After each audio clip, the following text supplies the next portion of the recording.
En l'an 2045, la Kurum Corporation, dirigée par le génie Lee Se-jin, a développé un jeu virtuel hyper réaliste qu'ils ont nommé Ares. Le jeu a été bien accueilli et en peu de temps, il a dépassé 1 milliard d'utilisateurs. Ils ont ajouté un événement dans le jeu où les joueurs doivent casser une poupée en bois particulière en seulement 10 coups pour recevoir une capsule de jeu coûteuse garantie d'une valeur de 50 millions de won, plus 5 points bonus à toutes les statistiques. Depuis plus d'un an depuis le lancement du jeu, aucun joueur n'a pu réussir l'événement. Même le service client du jeu craint déjà de recevoir des critiques affirmant que le jeu a ajouté un événement impossible à réussir. L'agent des relations est sur le point de remettre sa lettre de démission lorsqu'un joueur inconnu, évidemment notre protagoniste, se présente pour relever le défi. Personne ne fait attention à lui jusqu'à ce qu'il dégaine son épée pour porter un coup critique unique qui coupe la poupée en bois en deux. Cela surprend tout le monde car il est le premier à réussir l'événement. Le chef d'équipe demande immédiatement une vérification des antécédents du gars et il découvre que l'épée qu'il a utilisée est une arme épique, ce qui n'est pas si mal. Cela accroît leur intérêt pour lui, car il a abattu la poupée avec une arme épique. Avant de finir la quête, notre protagoniste Kim Hyun-soo s'était réveillé d'un rêve où son père brûlait et il n'avait pas pu le sauver. Il rencontre son ami Kim Je-hoon dans le hall de l'hôpital. Hyun-soo porte un chapeau et a même un masque sur le visage, essentiellement pour cacher son visage. Ji-hoon a demandé une rencontre avec Hyun-soo et son ami le taquine rapidement à propos de son charme. Hyun-soo ouvre son masque facial avec colère pour révéler la cicatrice brûlée en dessous. Ji-hoon suggère alors de passer au sujet principal de leur discussion. Il demande à Hyun-soo s'il connaît le jeu appelé Aries, mais notre protagoniste a vécu en dehors du monde et n'a aucune idée de ce dont parle son ami. Ji-hoon lui fait un bref résumé du jeu avant de révéler qu'il y a un événement dans le jeu qui est destiné uniquement aux débutants. Ji-hoon lui dit que personne n'a réussi à terminer l'événement, y compris tous les grands noms. Ji-hoon informe son ami de la récompense qui vient avec la réussite de l'événement et il suggère qu'ils essayent. Hyun-soo est surpris qu'ils lui disent qu'ils devraient essayer puisque des millions de personnes ont déjà échoué à réussir l'événement. Ji-hoon admet que ça va être dur, mais il ne pense pas que ce soit impossible. Ji-hoon croit qu'ils ont une chance de réussir l'événement avec l'aide de Hyun-soo. Hyun-soo reste confus à ce sujet et Ji-hoon l'emmène voir la capsule à 10 millions de wons qu'il a achetée pour qu'il puisse tester le jeu. Hyun-soo est choqué d'apprendre que son ami a dépensé 10 millions pour une capsule de jeu. Notre MC ne peut pas croire que la capsule de jeu soit si chère et que plus d'1 milliard de personnes y jouent. Ji-hoon croit que cela vaut l'investissement et il dit à Hyun-soo que si les choses se passent bien, il obtiendra des récompenses incroyables. Apparemment, des devises réelles sont échangées dans le jeu, ce qui a incité plus de gens à le rejoindre. Ji-hoon en a déjà assez d'expliquer et il suggère à Hyun-soo de sauter dans la capsule et de lancer le jeu. Hyun-soo n'est pas aussi enthousiaste que Ji-hoon et lui demande d'où vient la capsule. Ji-hoon lui dit d'oublier ça et de se concentrer sur les récompenses incroyables qu'ils peuvent obtenir avec. Hyun-soo reste sceptique et dit qu'il n'y a aucune garantie qu'ils vont gagner quoi que ce soit dans le jeu. Hyun-soo se demande ce qui ne va pas chez son ami. Ji-hoon dit que c'est un investissement et rappelle à Hyun-soo qu'ils ont une chance avec lui. Hyun-soo ne comprend pas de quoi parle Ji-hoon, alors Ji-hoon explique que dans le jeu Aries, il y a une classe de forgeron. Ji-hoon pense que c'est génial car Hyun-soo est le fils unique d'un forgeron mondialement connu. Hyun-soo comprend enfin ce que son ami voulait lui dire depuis le début. Hyun-soo enlève alors sa casquette pour montrer à son ami à quoi il ressemble après l'accident qu'il a eu. Hyun-soo a l'air gravement brûlé avec des cicatrices sur toute la tête et il dit à Ji-hoon qu'il n'est pas en état d'essayer quoi que ce soit. Son père a eu un accident d'incendie dans son atelier et quand Hyun-soo a tenté de le sauver, il a été brûlé également. Même s'il a réussi à sauver son père, il n'a jamais repris connaissance. Pour couvrir les frais médicaux, Hyun-soo a dû faire des petits boulots. Un jour, alors qu'il travaillait, son superviseur lui a demandé d'utiliser le marteau pour enfoncer un clou. Hyun-soo était toujours exceptionnellement habile avec le marteau puisqu'il le maniait depuis plus de 10 années. Cependant, ce jour-là, il a pris conscience qu'il ne pouvait plus l'utiliser correctement. Il n'a pas réussi à mettre suffisamment de force dans son bras droit et, en raison de cela, il ne pense pas être capable de faire quoi que ce soit en rapport avec la forge. Hyun-soo informe son ami qu'il tente simplement d'apporter son aide, mais il lui assure qu'il ira bien. Hyun-soo se retourne pour partir, exhortant Ji-hoon à rendre la capsule de jeu et à ne pas gaspiller 10 millions de wons. Juste avant d'ouvrir la porte, Ji-hoon l'arrête, le traitant d'idiot. Il lui rappelle qu'il travaille corps et âme juste pour payer les frais médicaux de son père et que les emplois qu'il fait ne sont même pas viables. Ji-hoon lui fait savoir que le jeu a ce qu'il faut pour payer tous ses traitements et le rendre entier. Ji-hoon utilise la psychologie inversée sur lui, lui disant qu'il n'a jamais été un lâcheur. Ji-hoon lui fait savoir qu'il va payer pour la capsule et tout ce qu'il veut de lui, c'est qu'il l'écoute. Ji-hoon le presse d'essayer juste une fois et lui dit qu'il est libre d'abandonner s'il n'aime pas. Hyun-soo refuse de répondre et sort simplement. Pendant qu'il travaille, Hyun-soo ne peut pas oublier ce que son ami lui a dit. Cela continue de résonner dans sa tête, mais il essaie de le mettre de côté car il doit travailler et gagner de l'argent pour le traitement de son père. Juste à ce moment-là, il entend le son de métal s'entrechoquant et cela lui rappelle tout ce qu'il a manqué. Cela éveille sa curiosité et il décide de jeter un coup d'œil au jeu. Il se dirige vers la capsule de jeu et son désir de retrouver ce qu'il a perdu le pousse à entrer dans la capsule. Il se retrouve dans l'espace de création de personnages et lorsqu'on lui demande de définir son surnom, il utilise son nom habituel. Le système se met en marche et commence à créer son personnage en fonction de sa morphologie. Yunsu est surpris de voir son personnage créé sans défaut. Après avoir conçu ce qui semble être le personnage parfait avec une peau parfaite, on lui demande s'il veut continuer avec. Sans hésiter, il dit vite oui. Yunsu n'en revient pas que la force de sa main droite soit aussi revenue et il laisse échapper un léger sourire. Il se considère redevable envers Ji-hoon et il promet de le rembourser. Le jeu le fait alors apparaître dans un territoire aléatoire, qui est le territoire de Barden, la zone des débutants. Il se promène dans le territoire et trouve vite la forge de Ren. À l'intérieur de la forge, le forgeron travaille sur une épée et il frappe le métal très fort jusqu'à ce que Yunsu arrive en lui disant qu'il fait tout de travers. L'homme est choqué d'entendre cela et il est obligé de demander confirmation. Yunsu répète ce qu'il a dit, disant à l'homme qu'il s'y prend de la mauvaise manière. Yunsu sait qu'il essaie de forger une épée solide, mais il lui assure que la méthode qu'il utilise ne créera jamais quelque chose de bon. Le forgeron reste toujours confus, et Yunsu affirme qu'il essaie juste d'aider pour qu'il ne finisse pas par créer des déchets. Le forgeron est agacé qu'un étranger comme Ha-Yunsu veuille lui apprendre son métier. Il lui tend donc le marteau, lui disant de forger l'épée lui-même. Le forgeron informe Yunsu qu'il va le surveiller. Apparemment, Yunsu cherchait initialement un moyen de gagner la faveur du forgeron pour pouvoir ensuite utiliser sa forge, mais comme il avait proposé autre chose, Yunsu pense que c'est bien mieux. Yunsu dit alors au forgeron qu'il va forger l'épée, mais il lui précise qu'il a une condition.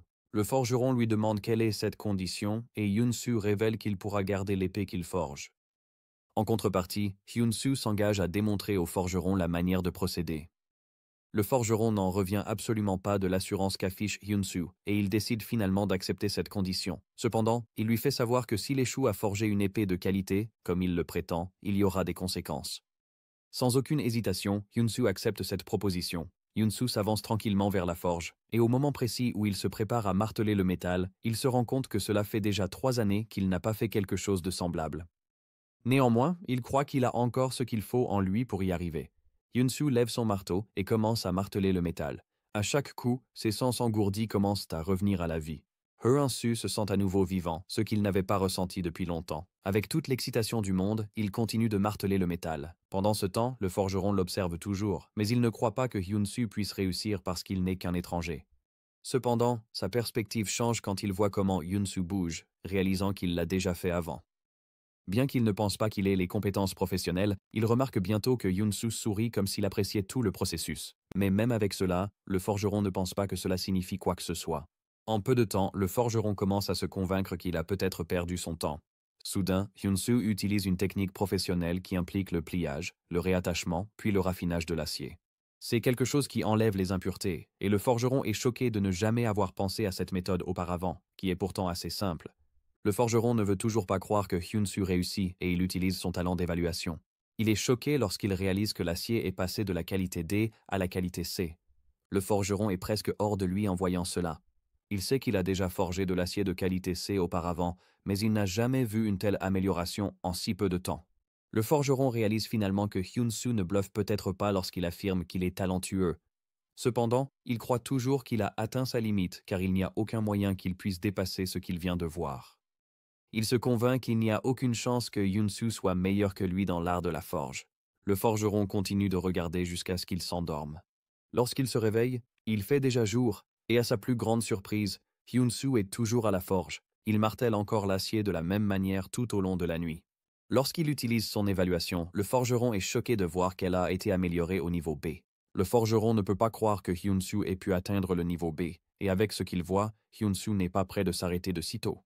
Momentanément, Yunsu se fatigue et juste au moment où il est sur le point de laisser tomber l'épée, le forgeron la récupère et lui demande ce qu'il faut faire. Il est prêt à suivre ses instructions. Yunsu sourit lorsque le forgeron propose de l'aider et il le remercie pour cela. Les deux se mettent alors à travailler sur l'épée. Le forgeron sort son carnet et commence à noter quelques instructions. En un rien de temps, Yunsu élève l'acier à un grade A. Le forgeron est contraint d'admettre ouvertement que Yunsu est incroyable car il n'a jamais rencontré un objet de qualité rare dans la zone des débutants. Apparemment, avec cela, Yunsu peut forger une épée unique en son genre. Alors que le forgeron est tout heureux et excité, Yunsu le surprend en lui disant que cela ne vaut pas encore la peine de célébrer. Le forgeron est choqué d'entendre cela, et Yunsu souligne que la poignée de l'épée n'est pas finie et que le tranchant doit être plus affûté. Le forgeron semble être un débutant total. Lorsque Yunsu lui fait savoir que la lame n'a pas encore atteint son tranchant optimal, le forgeron admet qu'il n'a jamais rencontré quelqu'un comme Yunsu auparavant, et il révèle qu'il forge depuis qu'il est enfant. Comme Yunsu prévoit d'emporter une épée avec lui, le forgeron lui suggère d'en forger une autre. Cette fois-ci, le forgeron sort le matériau de forge rare, le mithril. Le forgeron dit que le mithril est un héritage familial transmis depuis des générations. Yunsu demande pourquoi il lui donnerait ce matériau. Le forgeron avoue avoir beaucoup appris de Yunsu et veut en savoir plus. De plus, le forgeron n'a pas les compétences pour forger le mithril et il souhaite voir quel type de lame Yunsu va créer avec ce matériau. Le forgeron mentionne qu'il ressent l'envie de protéger Yunsu. Yunsu est stupéfait car le mithril n'existe que dans la mythologie, mais il a enfin la chance de travailler avec quelque chose d'aussi légendaire, même s'il n'a jamais travaillé avec auparavant. Yunsu est prêt à prendre le risque et à voir le résultat de la forge. Avec ce nouveau matériau, Yunsu dit qu'il devra tout reprendre depuis le début. Le forgeron est heureux d'entendre cela et demande s'il peut se joindre à Yunsu pour fabriquer l'épée. Yunsu accepte sa demande puisque le forgeron lui a donné quelque chose de très rare et précieux. Le forgeron ne s'arrête pas là et demande même à appeler Yunsu maître. Yunsu rejette subtilement cette offre, car le forgeron semble beaucoup plus âgé que lui. Avec cela, les deux commencent à travailler sur le matériau, et un mois plus tard, Yunsu a fini de forger l'épée qu'il désirait. Après cela, il a terminé l'événement, et c'était tout ce que l'équipe du centre de gestion du jeu pouvait découvrir concernant Yunsu. Apparemment, ils ne peuvent pas en savoir plus sur lui car il a voulu rester pour éviter les paparazzis. L'équipe continue de le suivre et découvre bientôt qu'il est entré dans le terrain d'entraînement de chasse. À l'entrée, l'instructeur essaie de dissuader Yunsu d'entrer, affirmant qu'il n'est pas encore assez fort et qu'il devrait d'abord chasser un lapin. Yunsu insiste sur le fait qu'il veut rester, mais assure à l'instructeur qu'il ne perdra pas son temps. L'instructeur Relson lui dit alors de choisir une épée, mais Yunsu lui répond froidement qu'il a apporté sa propre épée et qu'il a l'intention de l'utiliser. Yunsu a passé un mois dans la zone des débutants pour acquérir des compétences impressionnantes. Il a réussi à obtenir la seule épée de grade épique de la zone des débutants, mais il est toujours au niveau 1. Lorsque le créateur du jeu entend cela, il suggère qu'il laisse Yunsu pour voir jusqu'où il peut aller dans le jeu. L'instructeur des terrains de chasse n'en revient pas qu'un joueur de niveau 1 insiste pour utiliser son épée. Il se moque de Yunsu pour avoir voulu devenir forgeron dans le jeu. Il révèle ensuite que les terrains de chasse sont dangereux, remplis de monstres partout. L'instructeur dit qu'un épéiste entraîné est bien meilleur qu'un gars avec un équipement de pacotille. L'affinité de l'instructeur pour Yunsu diminue vite, montrant qu'il commence à le détester. Yunsu n'est pas surpris, car il reçoit le même traitement dans la vie réelle. À ce moment, Yunsu demande à Relson de le tester sur le parcours le plus dur des terrains de chasse, car il veut surpasser les meilleurs épéistes qui y sont passés. Cela énerve davantage Relson, et il choisit de donner une leçon à Yunsu en le soumettant à une épreuve. Il dit à Yunsu de le suivre pour lui donner une épreuve spéciale à affronter. Relson le conduit à la cage du gobelin et lui demande s'il est sûr de vouloir vraiment passer l'épreuve, et Yunsu répond oui. Relson lui dit avec colère qu'il n'est pas autorisé à mettre les pieds dans les terrains de chasse pendant une semaine s'il échoue à l'épreuve. Cependant, Yunsu continue de narguer l'instructeur en lui demandant si la troisième étape est tout ce qui est disponible, car il prévoit de passer toutes les étapes d'un coup. L'instructeur est sur le point d'exploser de colère à cause des propos de Yunsu. Sans hésitation, il ouvre avec colère la cage menant au 4e niveau où réside un gobelin fou de niveau 15. Apparemment, seules quelques personnes passent généralement la 3e étape, et il n'y a pas une seule personne qui ait franchi la 4e étape. C'est alors que Yunsu se retrouve face à des gobelins terrifiants. Yunsu reste calme alors que les gobelins courent vers lui. Il vise parfaitement son arme en attendant le gobelin agaçant qui bondit vers lui. D'un seul coup, Yunsu abat le gobelin avec la confiance qu'aucune arme dans la région ne peut vaincre son épée. Il réussit à abattre l'un des gobelins rapides, mais l'autre parvient à porter un coup critique à l'abdomen de Yunsu. Yunsu tombe à genoux sous l'effet de la douleur et l'instructeur est déjà prêt à dire « Je te l'avais bien dit ». À sa grande surprise, Yunsu a supporté le coup et la douleur qui a suivi. Apparemment, Yunsu a développé de l'endurance et de la résistance au cours du mois dernier pendant qu'il forgeait l'épée. Cependant, son agilité reste insuffisante car il n'a pas pu la travailler. Alors qu'il tente encore de gérer la douleur intense du coup, le gobelin enragé se précipite rapidement vers lui. Le gobelin a l'air véritablement terrifiant alors qu'il brandit son arme, prêt à abattre Yunsu. Pour aggraver encore la situation, Yunsu subit un effet de statue qui provoque des vertiges et diminue sa vision.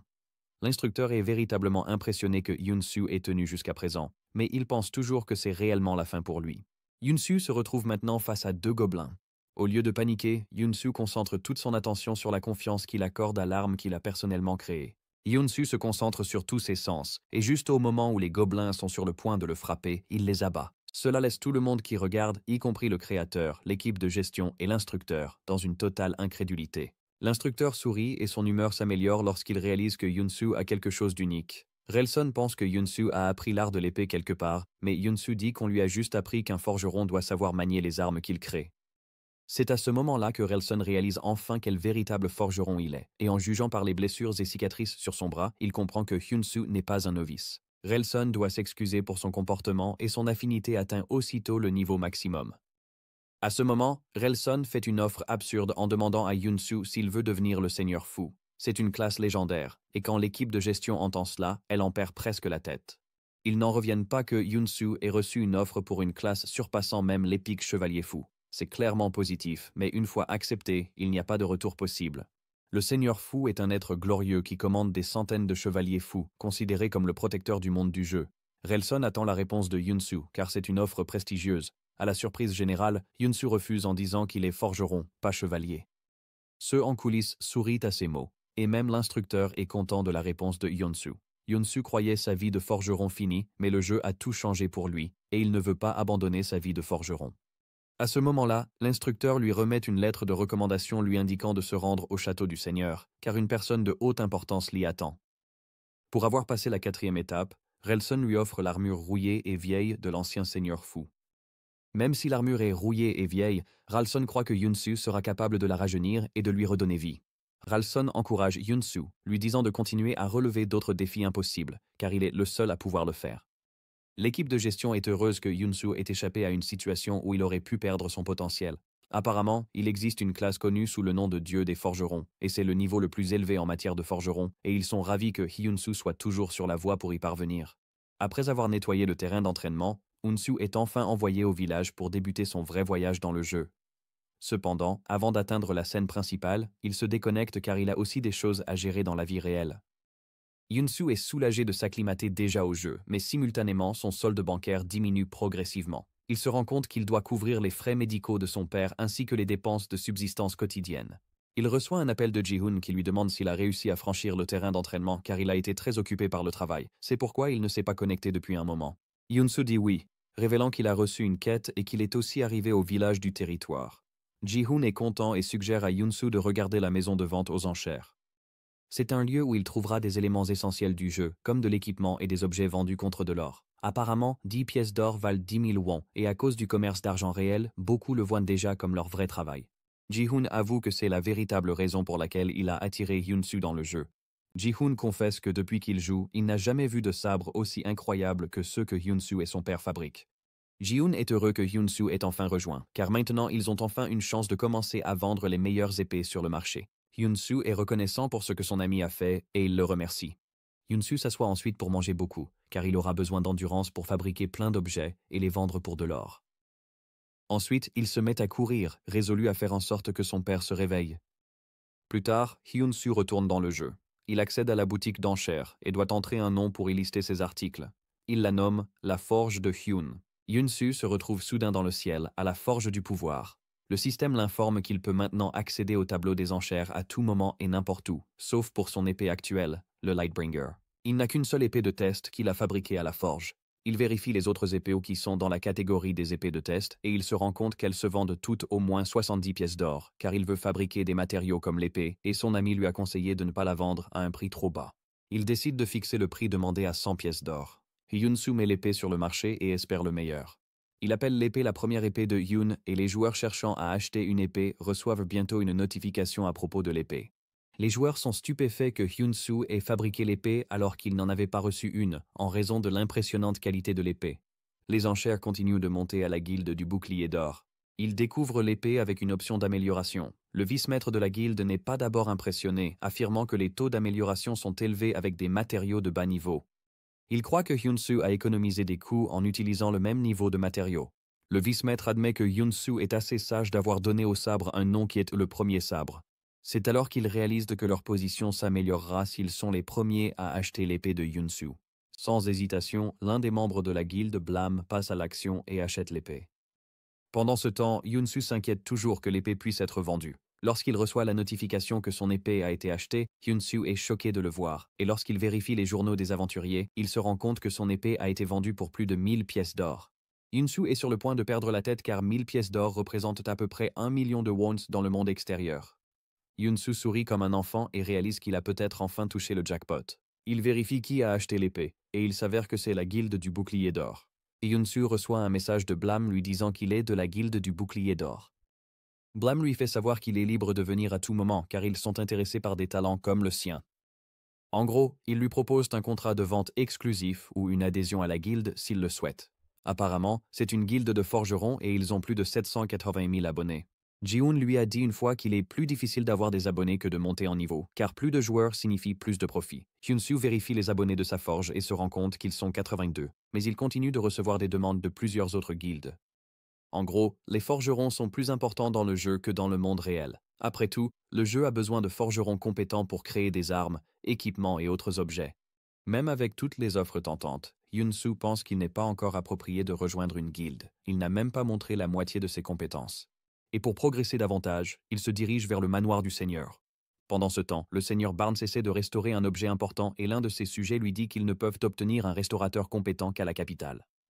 C'est parce que les restaurateurs sont un groupe fier et ne voudraient pas se déplacer jusqu'à Bardun. Le seigneur le sait, mais il n'est pas prêt à quitter sa région et à voyager jusqu'à la capitale. Il s'avère que l'objet qu'il tente de restaurer est un arc extrêmement important laissé par son père. Dans une révélation des plus choquantes, le personnage nommé Bell qui s'adresse au seigneur est en réalité un joueur voyou déguisé en forgeron.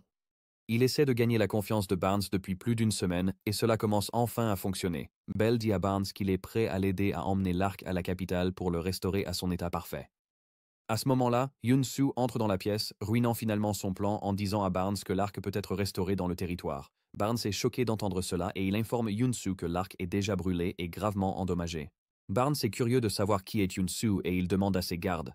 Ses gardes révèlent que Hyunsu est venu avec une lettre de recommandation de Relson. Barnes est choqué d'apprendre que Relson a personnellement recommandé quelqu'un à lui. Barnes est curieux et demande à Hyunsu de parler de son expérience et de ses compétences.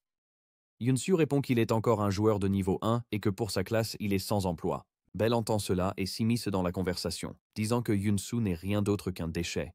Il déclare que la compétence de restauration ne peut être acquise que par un forgeron qui a atteint le niveau 80.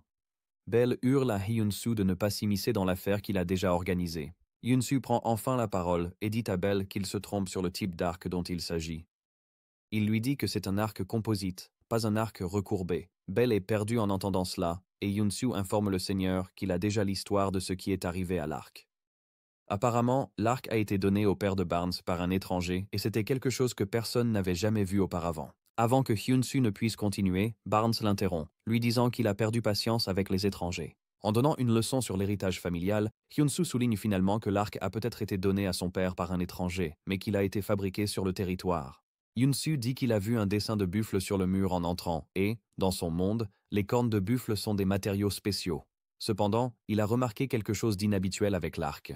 Au lieu de la corde en cuir de vache habituelle, une corde fabriquée à partir de baleine est employée pour l'arc. Hyunsu demande alors au seigneur de bien vouloir expliquer la raison. Le seigneur acquiesce, révélant que l'étranger était un ami proche de son père et également forgeron. Il semble que l'image vue par Hyunsu soit une migration de buffles. Les cordes de buffles et de baleines sont des ressources rares présentes dans les marais et ports du territoire. Barnes dit que le forgeron a fabriqué l'arc avec les matériaux les plus rares que le territoire puisse fournir. Barnes est impressionné que Hyunsu soit capable de percevoir ce qu'un forgeron de niveau 100 n'a pas réussi à voir. À ce stade, Bell est déjà en train de perdre la tête parce que le seigneur commence à couvrir Hyunsu de louanges. Le seigneur mentionne qu'il ne voulait pas que l'héritage soit gaspillé et qu'il cherchait quelqu'un de compétent à qui le transmettre. En raison de la manière dont Hyunsu a géré toute l'affaire, le seigneur décide de lui confier la tâche de restaurer l'arc pour rendre les choses intéressantes. Il va recevoir 500 pièces d'or s'il parvient à restaurer l'arc. Barnes congédie alors Bell, lui disant qu'il le rappellera dès qu'il aura besoin de ses services. Bell quitte la pièce, brûlant de rage et animé par le désir de se venger de Hyunsu pour avoir ruiné son plan. Après le départ de Bell, Barnes demande à Hyunsu comment restaurer l'arc. Hyunsu explique qu'ils ont besoin de cornes de buffle, de tendons de baleine, de chêne, de mûrier, de bambou et d'outils adaptés.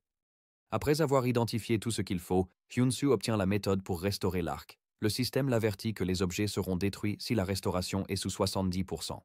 Hyun-soo touche l'arc et le souvenir de lui et de son père travaillant ensemble sur un arc refait surface. Des larmes coulent de ses yeux alors que les doux souvenirs continuent d'affluer. Même sa capsule de jeu atteint un taux d'immersion de 99%. Hyun-soo est content de pouvoir bien fabriquer grâce aux compétences que son père lui a enseignées. Juste au moment où il s'apprête à commencer la restauration, Barnes entre dans la pièce, disant à Hyun-soo qu'il est prêt à aider. Avant qu'il ne s'en rende compte, ils y ont passé la journée entière. Barnes sent son bras s'affaiblir. Mais Hyun-soo, lui, paraît vif et joyeux en travaillant sur l'arc. À un moment, Barnes veut se reposer, mais Hyun-soo lui dit qu'il n'y a pas de place pour ça. Il lui rappelle que la raison pour laquelle il a commencé à venir à l'atelier pour aider est de restaurer personnellement l'héritage de sa famille. Barnes est d'accord avec Hyun-soo et révèle que l'arc est le seul objet portant les souvenirs de son père. Barnes remarque que Hyun-soo aime travailler sur l'arc, et Hyun-soo confirme, disant qu'il a beaucoup de souvenirs précieux liés à cela. Les deux continuent de travailler sur l'arc, et sans s'en rendre compte, plus de 20 jours passent depuis le début.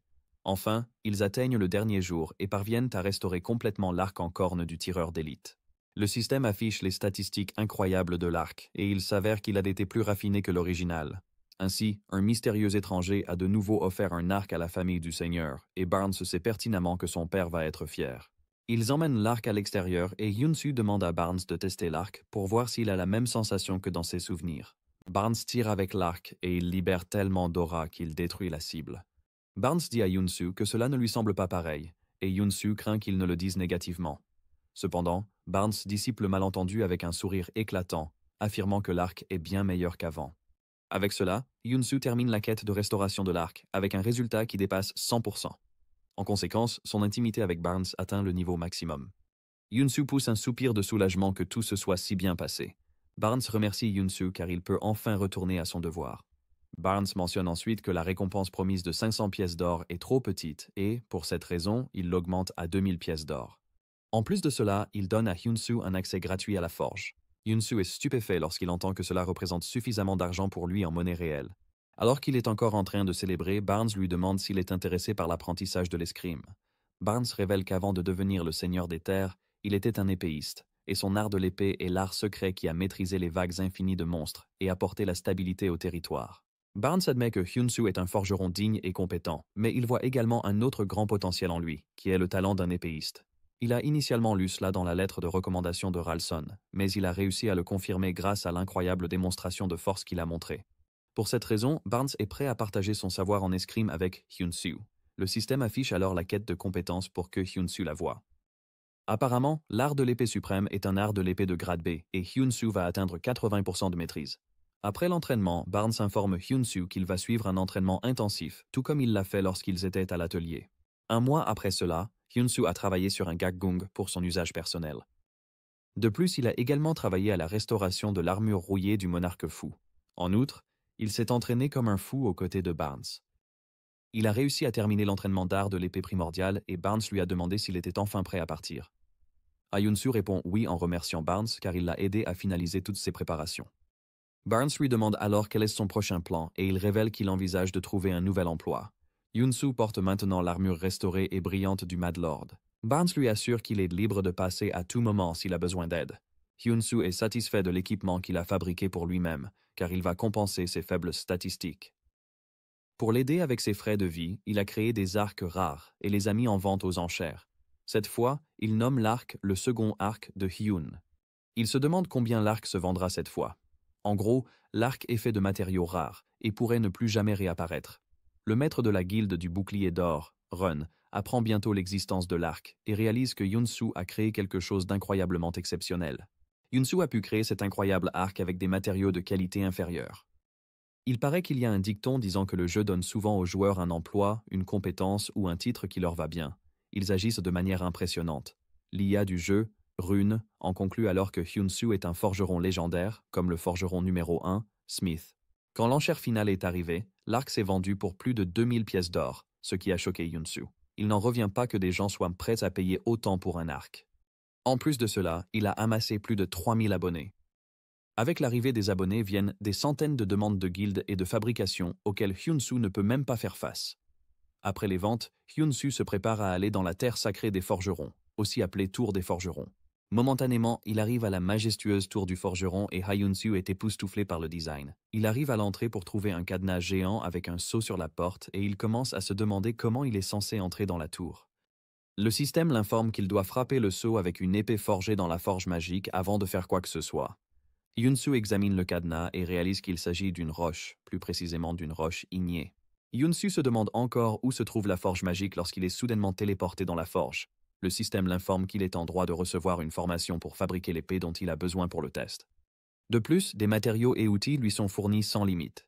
Il apprend aussi que le temps de fabrication est bien réduit par rapport à une forge normale. Cependant, peu importe l'épée qu'il forge en ce lieu, elle ne pourra servir qu'au test.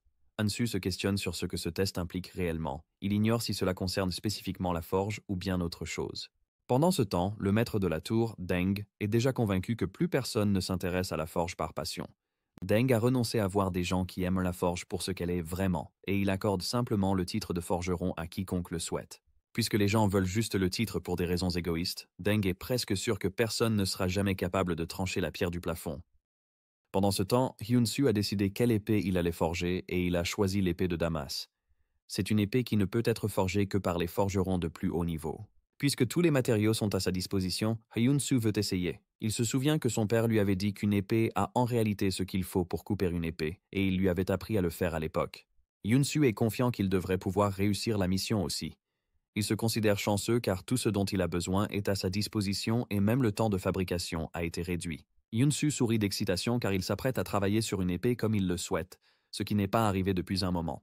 Deng dort et ronfle lorsqu'il se réveille soudainement à cause de l'étrange vibration qui secoue la tour. Il est choqué de réaliser que la tour tremble vraiment à cause de quelqu'un qui martèle. Deng n'en croit pas ses yeux jusqu'à ce qu'il regarde par la fenêtre et voit que le verrou de l'entrée a été coupé sans effort. Deng se précipite vers l'entrée alors que Hyun-soo arrive, concluant que le dieu des forgerons est enfin là. Hyun-soo demande nerveusement à Deng s'il a réussi le test. Deng mentionne que tout ce qu'ils ont fait, c'est mesurer la capacité à travers la pierre, mais Hyun-soo a coupé la pierre en deux, ce qui signifie qu'ils n'ont pas pu obtenir de mesure. Hyun-soo entend cela et suppose qu'il est sur le point de subir un nouveau test. Deng le conduit alors vers un cercle magique et révèle qu'il s'agit d'un cercle d'invocation. Deng prend un marteau et le présente à Hyun-soo en disant que c'est le sien. Hyun-soo est confus par cela, mais lorsqu'il prend le marteau, le système l'informe qu'il a reçu le marteau de l'Alliance. En recevant le marteau, une quête de grade SS va suivre. Deng pousse Hyun-soo dans le cercle d'invocation, disant qu'il y a un vrai test à passer. Il se retrouve soudain dans une zone étrange et les détails de la quête apparaissent. Le système lui dit de soumettre l'armée d'orques envahissante. Hyun-soo regarde autour et voit une horde d'orques se précipiter vers lui. Hyun-soo est presque terrifié en voyant cela, se demandant s'il a reçu une quête de forgeron. Derrière lui se trouvent 50 guerriers, qui le croient être un renfort de Deng. Le système lui dit alors qu'il doit obtenir 70 contributions parmi les 50 courageux guerriers pour réussir le test. Le chef de l'unité de subjugation, Hans, accueille Hyun-soo et lui dit que l'invasion des orques est devenue incontrôlable. Il révèle que leurs armes ont été endommagées lors de la bataille contre les orques et qu'ils ont besoin de l'aide de Hyun-soo pour réparer les épées avec ses compétences. Hyun-soo dit à Hans qu'il se trompe parce qu'il n'a pas changé sa classe en forgeron, ce qui signifie qu'il ne peut pas encore utiliser la compétence. Hans lui demande alors à propos du marteau qu'il a dans la main, et Hyun-soo révèle nerveusement qu'il a obtenu le marteau lors de son test d'avancement. Hansu explique qu'il a juste été envoyé pour un test supplémentaire, et c'est là que Hans réalise qu'Hyun-soo n'a pas encore d'expérience de combat. Hyun-soo admet que son niveau de combat est encore débutant. L'expression de Hans change aussitôt en entendant cela, car ils espéraient quelqu'un d'utile, mais il semble qu'on leur ait envoyé quelqu'un à qui ils doivent expliquer comment ça se passe. Hans dit alors à Hyun-soo de rester à la tour de guet où il est en sécurité jusqu'à leur retour de la bataille. Juste à ce moment-là, une hache vole vers Hans et Hyun-soo vient à son secours en tranchant rapidement la hache. Les yeux de Hans s'illuminent de choc et d'émerveillement en voyant cela. Hyun-soo admet qu'il est inexpérimenté, mais il demande s'il peut rejoindre la bataille. Hans accepte et Hyun-soo suit l'unité jusqu'au champ de bataille. Il espère qu'il ira bien s'il est capable de combattre les orques de la même manière qu'il a combattu les gobelins. Hans ordonne alors à Hyun-soo de suivre l'escouade de Ben et c'est lui qui lui donnera des instructions sur la façon de se déplacer. En un rien de temps, Hyun-soo se retrouve face aux orques et il réalise qu'ils sont assez différents des gobelins. Hyun-soo entre finalement dans la bataille avec la conviction qu'il ne va pas perdre. Le premier orque qui court vers lui perd la tête plus vite qu'il ne peut cligner des yeux juste en battant un. Hyun-soo a gagné 86 points d'expérience et il sourit car le mois qu'il a passé à s'entraîner aux côtés de Barnes n'a pas été vain. Hyun-soo monte également de niveau, même s'il est toujours sans emploi, et lorsque Ben voit cela, il réalise que Hyun-soo est un gars incroyable. Cependant, parler à Yunsu fait perdre sa concentration à Ben et quand Yunsu remarque que Ben est sur le point d'être submergé par un orc, il passe de son épée à son arc. Yunsu tire une flèche précise qui se dirige droit vers l'orc, et avant que l'orc ne sente la flèche, il est déjà trop tard. La flèche le transperce et l'envoie voler avec une pression immense. Yunsu ne s'arrête pas là et tire une autre flèche qui écrase la tête d'un orc. Hyunsu monte encore de niveau, mais Ben est plus impressionné par le fait que Hyunsu est capable d'abattre un énorme orc avec juste une flèche. Hans hurle à Ben de quitter immédiatement sa zone car les orcs se dirigent déjà rapidement vers la position de Hyunsu. Ben prend conscience que Hyunsu a rencontré des problèmes à cause de lui.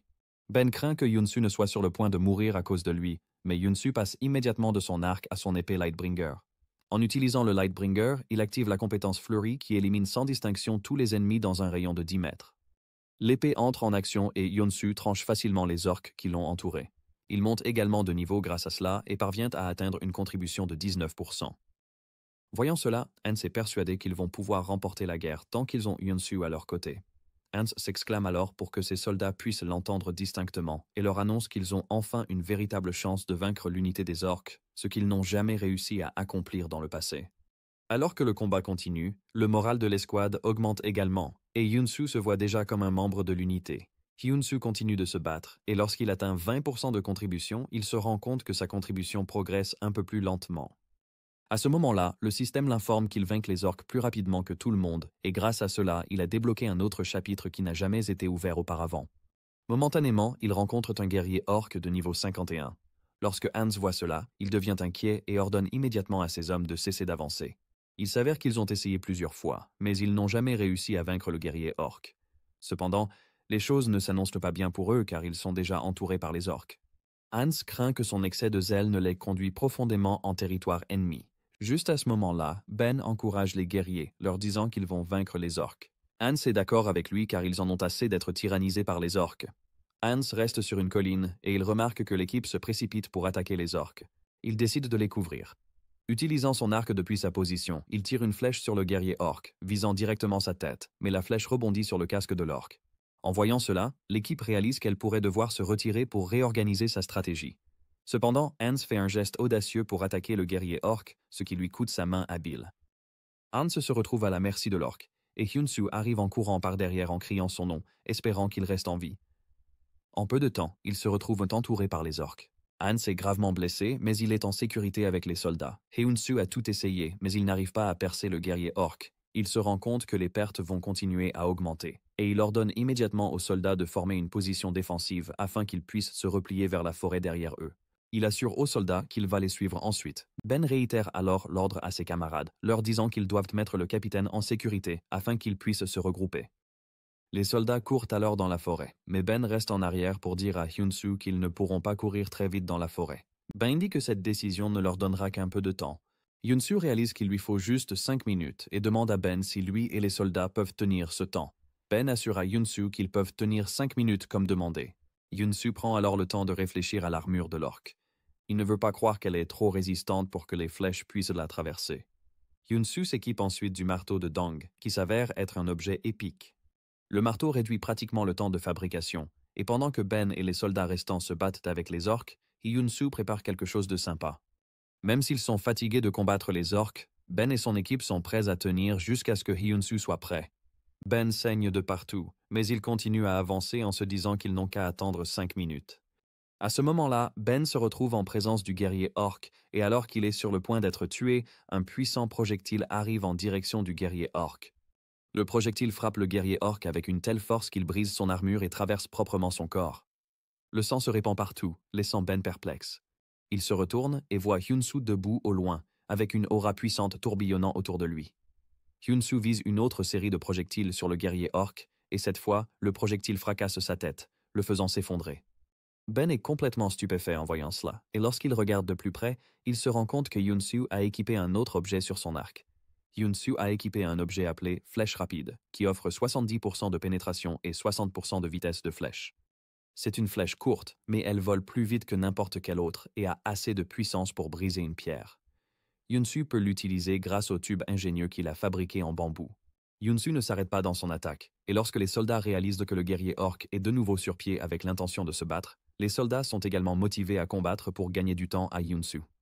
Yunsu vise calmement les orques avec l'assurance que la puissance de pénétration de sa flèche peut être comparée à celle d'un mousquet.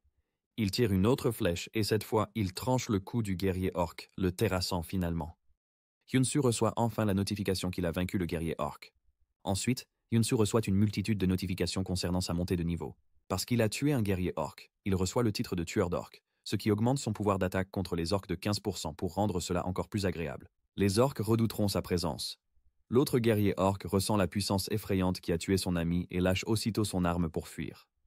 Cependant, Yunsu n'est pas prêt à le laisser s'échapper, et il le poursuit. Yunsu l'intercepte et il a l'air absolument menaçant, comme un diable, alors qu'il tire sa flèche mortelle sur le guerrier orc effrayé. Le projectile décapite entièrement l'orc, et ainsi, Yunsu se retrouve debout sur un amoncellement de corps d'orc. Il a achevé sa quête de soumission de l'armée orc, et en outre, son taux de contribution atteint un impressionnant 92%. Le système lui dit qu'il a réussi la quête avec des résultats incroyables. Un rugissement de victoire s'élève parmi les soldats, qui commencent à acclamer Yunsu. Le système l'informe que l'unité de subjugation a totalement confiance en son commandement. Il reçoit une pièce cachée en tant que leader du champ de bataille, et pour cela, il obtient un effet spécial qui lui accorde 10 points de charisme. Ben aide Hans à se relever et le conduit là où se trouve Yunsu. Hans remercie Yunsu du fond du cœur car il n'aurait jamais pensé qu'il pourrait un jour vaincre les orques de son vivant. Hans frappe sa poitrine avec son bras amputé en signe de respect et les autres soldats l'imitent. Yunsu rend également le geste en posant sa main sur sa poitrine tout en remerciant les soldats. Avec cela, Yunsu termine son épreuve et pousse un soupir de soulagement avant de regarder le coucher de soleil. Alors qu'il se prépare enfin à retourner à la tour du forgeron, la question de savoir comment il va y retourner demeure. Apparemment, le conseil des forgerons dirigé par Dang recherche un forgeron digne de manier l'épée puissante qu'il possède. Ils ne peuvent pas la confier à n'importe qui, car la plupart des forgerons se soucient désormais de l'argent plutôt que de la perfection.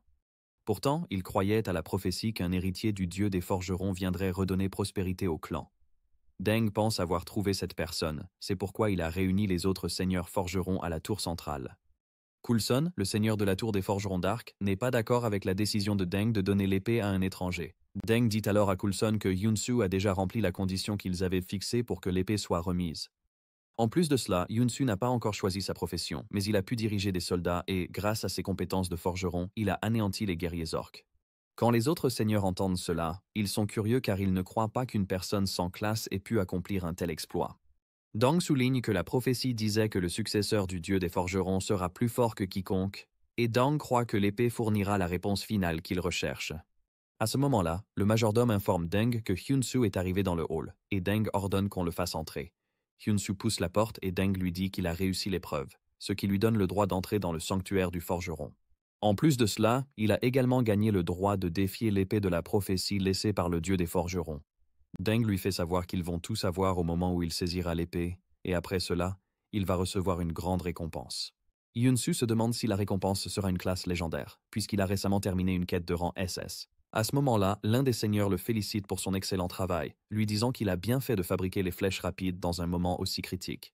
Cependant, il n'est pas entièrement satisfait car il croit que les flèches ne sont que des imitations. Le seigneur pense qu'il a de la chance car il n'aurait jamais réussi s'il n'avait pas eu un arc épique dès le départ. La plupart des seigneurs ne croient pas en lui et lui demandent de dégainer l'épée pour voir enfin s'il est un imposteur ou non. Yunsu découvre que les gars sont des maîtres de la tour des forgerons et qu'ils ont chacun forgé les légendes d'Arès. Ce sont essentiellement des PNJ de haut niveau qui possèdent des titres et des niveaux qui dépassent l'impressionnant. Pour mettre cela en perspective, Coulson est un forgeron impressionnant qui a atteint le niveau 365. Yunsu admet qu'ils sont tous impressionnants, mais en même temps, il ne se considère pas comme un forgeron inférieur à eux. Il se demande ce qui se passerait s'il concourait, sans l'aide des titres. Yunsu s'approche de l'épée, et elle dégage soudainement une aura écrasante, choquant tout le monde dans la pièce. L'épée se transforme finalement en une lumière aveuglante et entre dans le corps de Yunsu. Yunsu ne le sait pas et reste confus, se demandant où l'épée a disparu. Deng a déjà compris ce qui vient de se passer, et il est satisfait que ses soupçons aient été tous corrects. Deng éclate de rire, disant qu'il comprend enfin ce que signifie l'accomplissement de la prophétie. Tout ce qu'ils ont fait, c'est créer des rituels et des procédures sans agir correctement. Coulson est furieux et refuse d'accepter que Yunsu puisse être le successeur. Yunsu reçoit bientôt la notification le félicitant d'être le premier de la classe divine du jeu. Coulson ne peut pas croire qu'un étranger de pacotille ait été accordé la classe de dieu. Sans rien retenir, le système promeut immédiatement Yunsu au rang de dieu des forgerons. Yunsu est un joueur de niveau 10, mais il a déjà atteint la classe de dieu des forgerons, et, pour couronner le tout, il est le premier. Contrairement aux autres, Deng est derrière lui, et il est ravi que Yunsu ait réussi.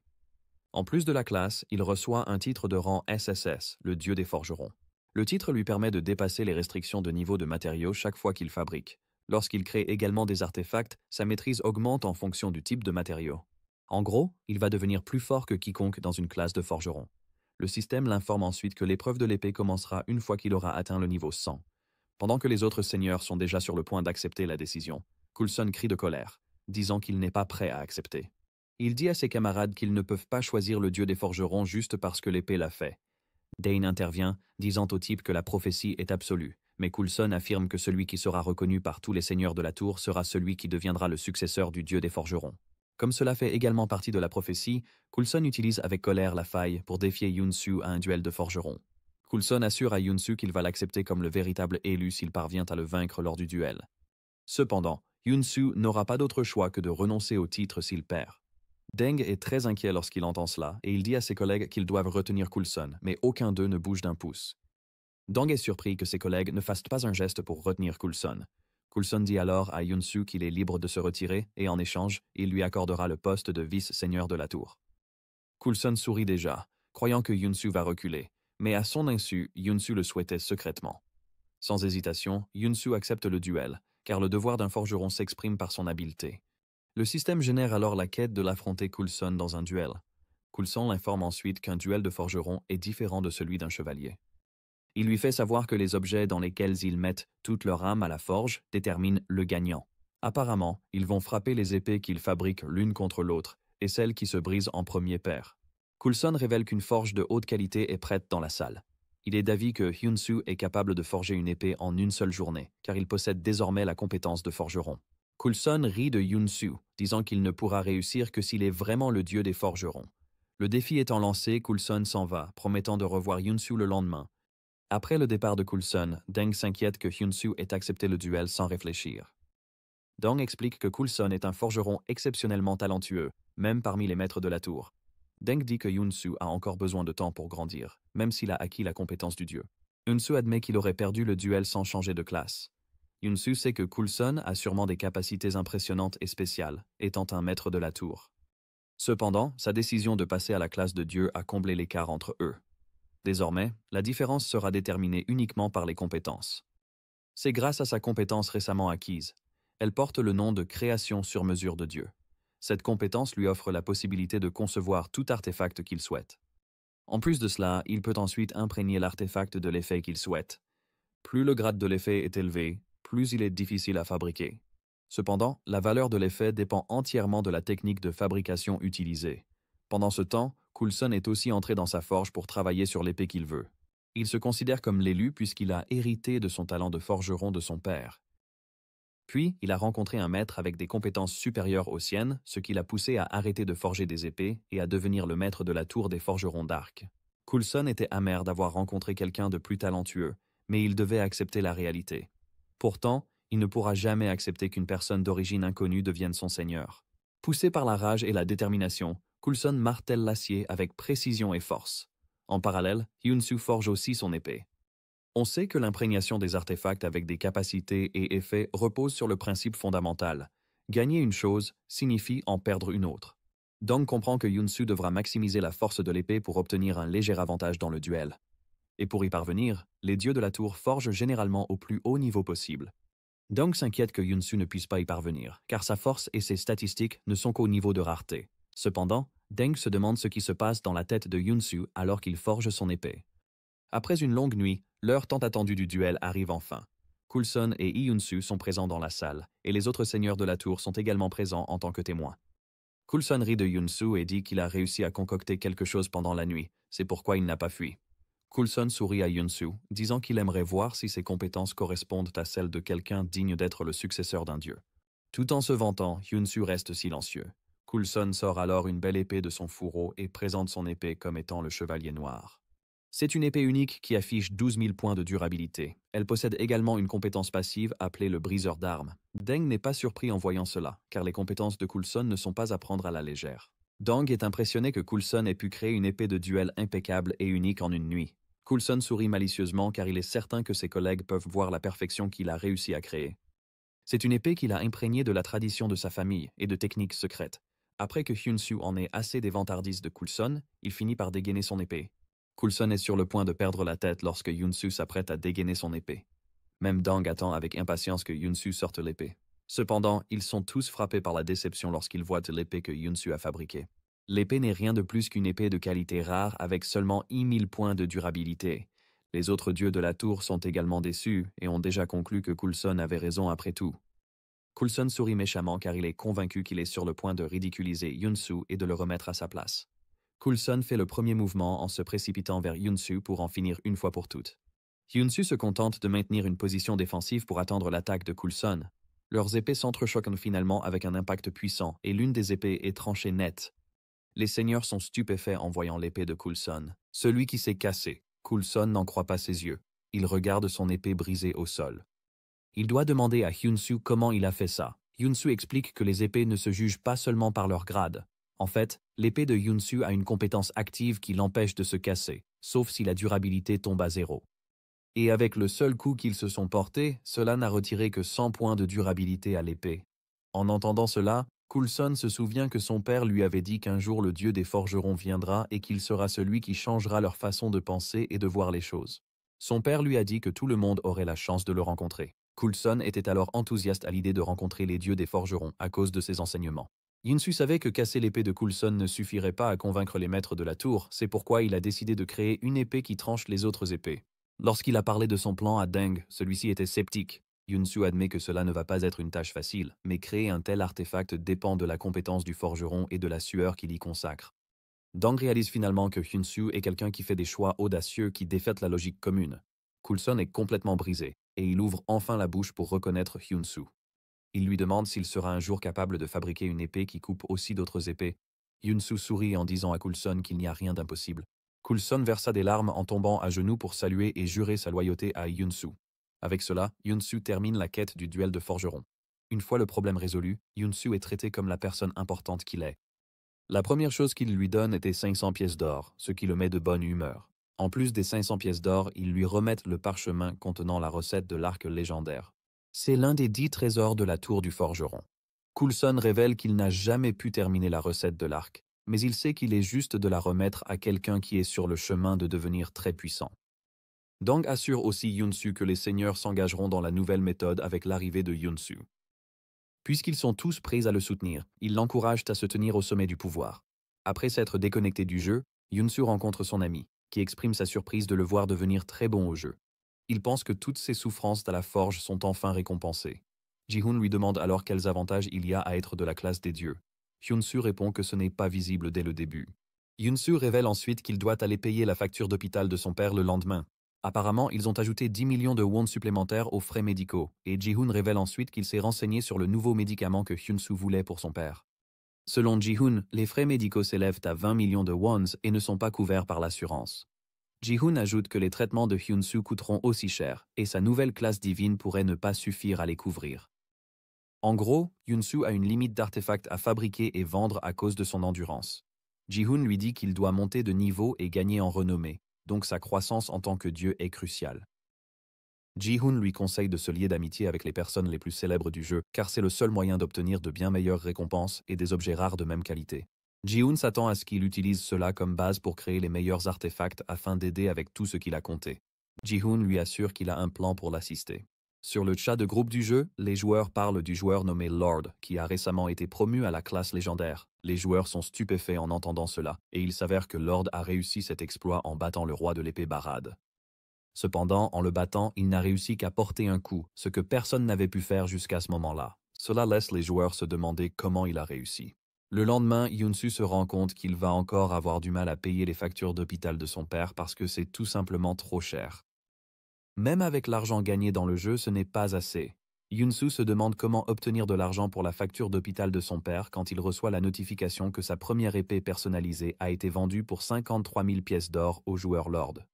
Cela arrive au bon moment, tandis que Hyun-Soo se précipite à l'hôpital pour dire à l'employé qu'il peut maintenant payer les factures d'hôpital de son père, qui devaient expirer ce jour-là grâce à l'arrivée providentielle de l'argent. Hyun-Soo comprend qu'Arise est son salut et qu'il ne peut pas arrêter de jouer au jeu. À ce moment-là, Lord envoie un message à Yunsu disant qu'il a pu réussir le test de Barad grâce à l'épée. Lord pense que les 50 millions de wons qu'il a payés pour l'épée ne sont pas un prix élevé compte tenu de sa puissance. Il a réussi à créer une ouverture avec l'épée, ce qui a surpris Barad lui-même. Lord dit ensuite à Hyunsu que Barad, le roi du royaume de Goyard, l'attend. Apparemment, Barad veut que Hyunsu lui fabrique une épée. Hyunsu est choqué lorsqu'il voit le message et Lord insiste sur l'importance qu'il aille voir Barad.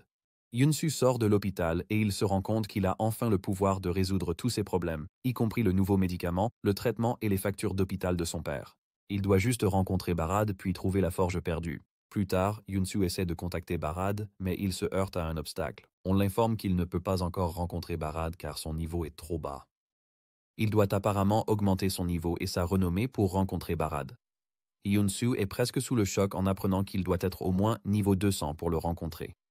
Hyunsu demande alors s'il existe un autre moyen de rencontrer Barad. On lui dit qu'il peut participer au tournoi d'arts martiaux de Goyard. C'est un tournoi qui se tient chaque année dans le royaume de Goyard, mais seuls les joueurs de niveau 50 à 60 sont autorisés à y participer. Barad est présent car il est à la recherche de combattants talentueux à recruter. C'est pour cette raison qu'il organise annuellement le tournoi pour les étrangers. Ji-hoon informe Hyunsu que le tournoi va bientôt débuter et le vainqueur obtient sa récompense monétaire directement de Barad. C'est le seul moyen pour lui de rencontrer Barad avec son niveau actuel moyen. Plus tard, Dang conseille à Hyunsu d'aller vers le territoire du château, à la frontière entre Prime et Goyard, où la guerre contre les morts-vivants est fréquente. Deng pense que ses compétences seront nécessaires. Selon lui, le territoire c'est le moyen le plus rapide pour monter en niveau. Avec cela en tête, Hyunsu se dirige vers Cassel, déterminé à réussir la quête, peu importe sa difficulté. Momentanément, il arrive au territoire du château où il rencontre le guerrier de niveau 26, Landor. Landor révèle qu'ils attendaient des renforts car le nombre de morts-vivants envahisseurs a augmenté. Hyunsu est surpris d'entendre cela, et il demande s'il y a une raison particulière à cela. Landor mentionne que l'armée des morts-vivants envahisseurs est toujours facile à affronter chaque fois que la cloche sacrée de Rama sonne dans le territoire. Ils utilisaient ça pour tenir les morts-vivants à distance jusqu'à récemment. En entendant cela, Hyunsu comprend que c'est un type de système d'événements. Apparemment, la cloche sacrée s'est brisée en morceaux, et comme ils ne savent pas quoi faire, ils ont demandé des renforts pour aider à leur défense. L'armée des morts-vivants a commencé à remarquer que quelque chose cloche et se rassemble en masse. Hyunsu demande à Lander si la cloche peut être réparée. C'est alors que Lander comprend que Hyunsu vient de Dang. Hyunsu confirme, disant qu'il a été envoyé par Dang, le forgeron de la tour de l'épée. Quand Lander s'en rend compte, il devient plus sérieux et dit qu'il l'attendait depuis un moment. Il l'encourage à le suivre tout de suite car ils doivent voir le commandant. Peu après, ils croisent le commandant Kal. Kal salue Hyunsu comme il se doit, car il vient du Grand Daeng. Quand il entend le plan de Hyunsu pour réparer la cloche de Ramas, Kal lui dit que la cloche est fondamentalement irréparable. Hyunsu est choqué et Kal explique qu'ils ont essayé de restaurer la cloche d'innombrables fois, mais n'ont jamais réussi. Tous ceux qui ont essayé sont arrivés à la même conclusion. La cloche est un artefact irréparable. Cependant, il y a encore l'un d'entre eux qui est toujours au château et qui cherche un moyen de la réparer. Même si la personne en question fait de son mieux, Kal pense que ce n'est rien d'autre qu'une perte de temps. Apparemment, le forgeron est déjà au niveau 290, mais ils n'ont pas réussi à le faire. Kal demande alors à Hyunsu son niveau, et Hyunsu dit qu'il est encore au niveau 13. Le commandant et son subordonné sont surpris en l'entendant. Kal dit humblement à Hyunsu qu'il vaudrait mieux qu'il trouve quelqu'un de son niveau pour l'aider, car le territoire est au bord de la destruction et ils ne peuvent pas se permettre de perdre une seconde. Le commandant dit encore à Hyunsu de protéger le territoire quand un soldat arrive en courant pour annoncer que les morts-vivants envahissent le mur est. Essentiellement, une horde de ghouls envahit la zone. Kal dit immédiatement à ses hommes combien il est essentiel de défendre la porte principale. Alors que Kal s'apprête à partir, il appelle Landor avec lui et dit à Hyunsu que tout ce qu'il lui a dit jusqu'à présent est un secret qui ne doit pas être divulgué. Hyunsu évalue la situation et pense qu'il pourrait réussir la quête de la même manière qu'il l'a fait avec les orques. La quête s'ouvre officiellement, demandant à Hyunsu de vaincre les ghouls envahissantes et de protéger la porte du château. Comme l'ont dit les soldats, l'armée des morts-vivants commence à escalader les murs en nombre. Hyunsu rejoint le combat, visant son arc sur l'armée envahissante. Lander lui dit que les soldats morts-vivants sont difficiles à tuer sans une arme imprégnée de pouvoir sacré, c'est pourquoi ils doivent viser le même endroit plusieurs fois pour les éliminer efficacement. Cependant, Hyunsu lui montre à quel point il est efficace lorsqu'il abat la tête d'un ghoul d'un seul tir à la tête. Lander est choqué de voir cela car il n'y a pas de pouvoir sacré dans l'arme qu'utilise Hyunsu. Sans retenue, Hyunsu continue de tirer avec son arme sur les monstres morts-vivants agaçants. Hyunsu, à lui seul, inflige tant de dégâts à l'armée des morts-vivants qu'il brise leur formation. Hyunsu les repousse, donnant aux soldats un peu d'air. Les soldats ne tardent pas à acclamer Yunsu. Même Lander est excité et dit avec assurance aux morts vivants qu'ils sont finis. Yunsu soupire de soulagement, car tout se passe plus facilement qu'il ne l'avait imaginé.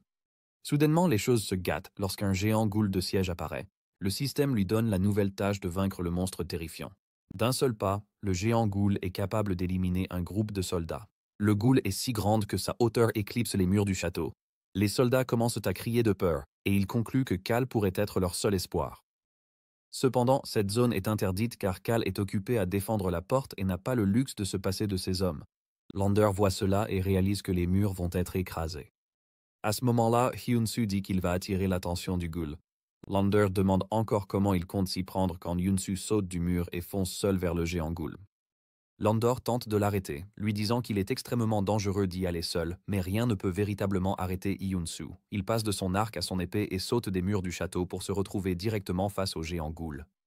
Sa mission étant de vaincre le géant ghoul, Hyun-Soo prévoit exactement cela. Hyun-Soo fonce vers le géant ghoul, attirant ainsi son attention. Le ghoul poursuit Hyun-Soo, et il s'avère que son plan pour éloigner la ghoul fonctionne. Cependant, Hyun-Soo se retrouve dans une situation délicate où il essaie désespérément de rester en vie car le géant ghoul est assez rapide. Comme le géant ghoul est assez obstiné, Hyun-Soo change à nouveau d'arme. Une fois que le ghoul l'atteint et se tient directement au-dessus de lui, Hyun-Soo tire à l'arc avec la confiance que la ghoul est finie. La flèche voyage à une vitesse fulgurante et frappe la ghoul en plein sur la tête. Le ghoul hurle bruyamment, mais au moment où elle se tourne pour regarder Hyun-Soo, il se rend compte que sa flèche à haute puissance n'a rien pu faire contre la gigantesque ghoul. Le ghoul donne un coup de pied furieux à Hyun-Soo avant qu'il ait la chance de réagir. Un seul coup de pied de la ghoul fait chuter ses points de vie en dessous de 10%. Alors qu'il est projeté au sol, Hyun-Soo est informé par le système qu'il sera automatiquement déconnecté du jeu une fois que ses PV atteindront 0%. Hyun-Soo est furieux à cause de cela car il n'est pas prêt à sortir de manière aussi lamentable. Hyun-Soo parvient à se relever parce qu'il n'est pas prêt à subir une sortie forcée du jeu. Il sait qu'il va perdre sa chance de participer au tournoi d'arts martiaux de Goyard si cela se produit. Et si cela arrive, les factures d'hôpital de son père, son propre traitement et même son plan pour reprendre la forge seront tous impossibles à réaliser. Hyun-Soo est courageusement déterminé à changer sa réalité. C'est pourquoi il a commencé le jeu en premier lieu. Et à cause de cela, il ne peut pas se permettre d'abandonner. Hyun-Soo attrape son arc et tire une nouvelle volée de flèches dans la jambe du ghoul. Cela suffit à lui causer une douleur intense et il hurle bruyamment. Le ghoul devient plus enragé et commence à se diriger vers Hyun-Soo. En même temps, les points de vie de Hyun-Soo tombent en dessous de 3%. Mais même avec cela, Hyun-Soo n'est pas prêt à abandonner. Hyun-Soo tire son arc à l'extrême, et juste au moment où il est sur le point de tirer, la corde se casse. Et Hyun-Soo est à la merci du ghoul. Avant de réagir, il est écrasé par la main géante du ghoul, réduisant ses points de vie à 1%. Hyun-Soo se retrouve soudain dans un espace étrange et se demande s'il est enfin arrivé à la fin. Cependant, Hyun-Soo refuse toujours d'abandonner. Il tend la main, comme s'il cherchait un rebord pour se relever. C'est alors que le système l'informe qu'il a rempli la condition spéciale pour obtenir une nouvelle compétence. Cela se produit quand les points de vie d'un forgeron divin passent sous 5%, mais qu'il a un fort désir à réaliser. La compétence qu'il obtient est la fabrication d'urgence divine, lui permettant de lancer une fabrication d'urgence. La seule condition est qu'il doit fabriquer l'arme en 20 secondes. De plus, il ne peut utiliser l'arme que pendant 30 secondes. Hyun-Soo réalise qu'il a enfin obtenu la chance qu'il espérait. Comme il cherche un moyen de terminer la quête, il saisit le marteau et les matériaux dont il a besoin. Pendant qu'il fait cela, ses 20 secondes s'écoulent déjà. Hyun-Soo se met rapidement au travail et martèle l'acier avec vigueur. Juste avant que le temps ne s'écoule, Hyun-Soo termine la fabrication de l'arme qu'il désirait. Hyun-Soo est transporté de nouveau sur le champ de bataille et il brandit immédiatement son arme contre le géant ghoul. Cela délivre une coupure nette et puissante à travers le corps du ghoul. Hyun-Soo tombe à genoux après le coup puissant et le ghoul s'effondre au sol. Le visage de Hyun-Soo s'illumine d'espoir et de bonheur lorsqu'il réalise qu'il a réussi à faire l'impossible. Le système l'informe qu'il a vaincu le ghoul et, grâce à cela, il a gagné une tonne d'expérience.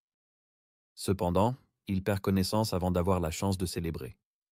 Lander accourt vers lui en criant son nom frénétiquement.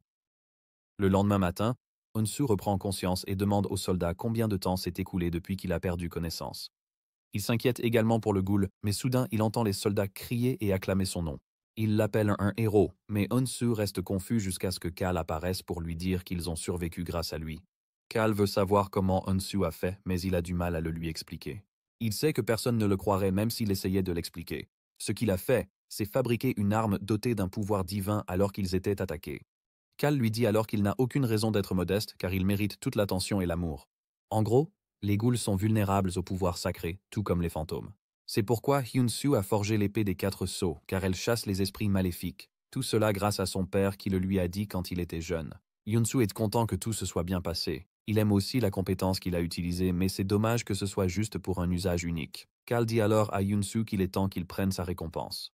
Cal lui tend la bourse d'argent qui s'avère contenir 2000 pièces d'or. Comme d'habitude, Hyun-Soo est stupéfait et il accepte joyeusement la récompense. Cal s'excuse ensuite pour la façon dont il l'a traité.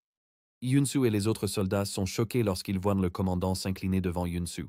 Hyun-Soo dit rapidement au commandant qu'il n'a pas besoin de s'excuser. En retour, Hyun-Soo remercie l'homme de l'avoir reconnu. Ils se serrent la main, émouvant les soldats et spectateurs aux larmes. En raison de l'interaction entre les deux, l'affinité de Cal atteint également le niveau maximum. Cal fait alors une demande formelle à Hyun-Soo. Il le supplie de réparer la cloche de Ramus. Cal a ressenti une puissance divine dans l'épée de Hyun-Soo utilisée pour vaincre le ghoul, convainquant Cal que Hyun-Soo peut réussir la réparation. Hyun-Soo informe Cal qu'il aimerait aider, mais qu'il doit se rendre au royaume de Goyard rapidement. C'est alors que Cal révèle quelque chose de choquant, disant à Hyun-Soo que le seigneur a un minéral légendaire. Cal lui dit que le seigneur pourrait être prêt à donner le minéral si cela aide à réparer la cloche. Cela suffit à piquer l'intérêt de Hyun-Soo, et Cal le mène au fragment brisé de la cloche. Hyun-Soo est stupéfait de voir que la cloche est totalement en morceaux, pas juste un peu endommagée ou quelque chose de similaire. Cal lui sourit comme un bon chiot, demandant à Hyun-Soo s'il sera capable de réparer la cloche. Hyun-Soo répond nerveusement oui, mais au fond de lui, il s'inquiète du processus de restauration. À cet instant, une dame surgit derrière eux, disant à Hyun-Soo que la cloche est irréparable car même elle, niveau 290, a échoué. Elle se tient devant Hyun-Soo avec un regard perçant, concluant qu'il n'est qu'un imposteur. Plus tôt, Belle, la chef d'équipe, a dit qu'elle quittait la guilde. Le maître de la guilde du bouclier d'or, Run, lui a demandé surpris pourquoi elle partait soudainement et si elle ne se souciait pas de tout ce qu'elle avait construit jusqu'à présent. Elle a dit qu'elle était fatiguée. Run a tenté de la convaincre de rester, affirmant que si elle réussissait à recruter le forgeron Hyun, tout irait mieux. Mais elle rétorqua avec colère que c'était précisément le problème, lui demandant comment il pouvait offrir 500 millions par an à un joueur aléatoire. Run argumenta que le forgeron Hyun avait vendu son premier sabre fabriqué pour 50 millions de won et que s'il pouvait le recruter, la guilde monterait rapidement. Belle a rappelé à Run que le forgeron précédent n'était qu'une source externe et que celui venu après avait pris la compte et s'était enfui. Elle a ajouté qu'un autre forgeron avait gagné à la loterie et avait disparu, continuant à énumérer les échecs. Belle lui a demandé d'arrêter d'expliquer à quel point il était difficile de nettoyer tout ce désordre, et a insisté pour qu'il ne tente pas de l'arrêter. Run a accepté à contre-cœur sa décision, mais lui a assuré qu'il garderait toujours une place pour elle si elle décidait de revenir au château. Le château de Belle est arrivé et a trouvé le village en ruine, se demandant avec stupéfaction comment un tel village pouvait disparaître. Elle pensait que cet endroit lui avait montré que les gens ici n'étaient pas juste des personnages non-joueurs, mais de vraies personnes comme elle. Belle était convaincue que la réparation de la cloche de Rama pourrait potentiellement arrêter cette destruction. Elle a donc pris la décision de l'examiner à nouveau. En arrivant à la salle de la cloche, elle fut surprise de voir Hyun-Soo. Elle l'accusa d'être un imposteur. Hyun-Soo, confus, demanda qui elle était pour dire cela. Elle répondit qu'elle était une forgeronne de rang supérieur au sien. Le capitaine Karl intervint, demandant à tous de ne pas se battre. Il présenta Belle comme la forgeronne avancée mentionnée plus tôt et introduisit Hyun-Soo comme celui qui avait aidé à éliminer les ghouls. Le capitaine ajouta avec joie qu'en plus, Hyun-Soo disait qu'il réparerait la cloche. Belle se demanda comment un joueur de niveau 38 pouvait aider à éliminer des ghouls et prétendre réparer la cloche. Belle accusa Hyun-Soo de profiter de la situation détériorée dans la région du château. Hyun-Soo, fatigué de ses plaintes, lui demanda de quoi elle parlait depuis son arrivée. Il l'ignora et examina les fragments de la cloche, se demandant s'ils avaient changé.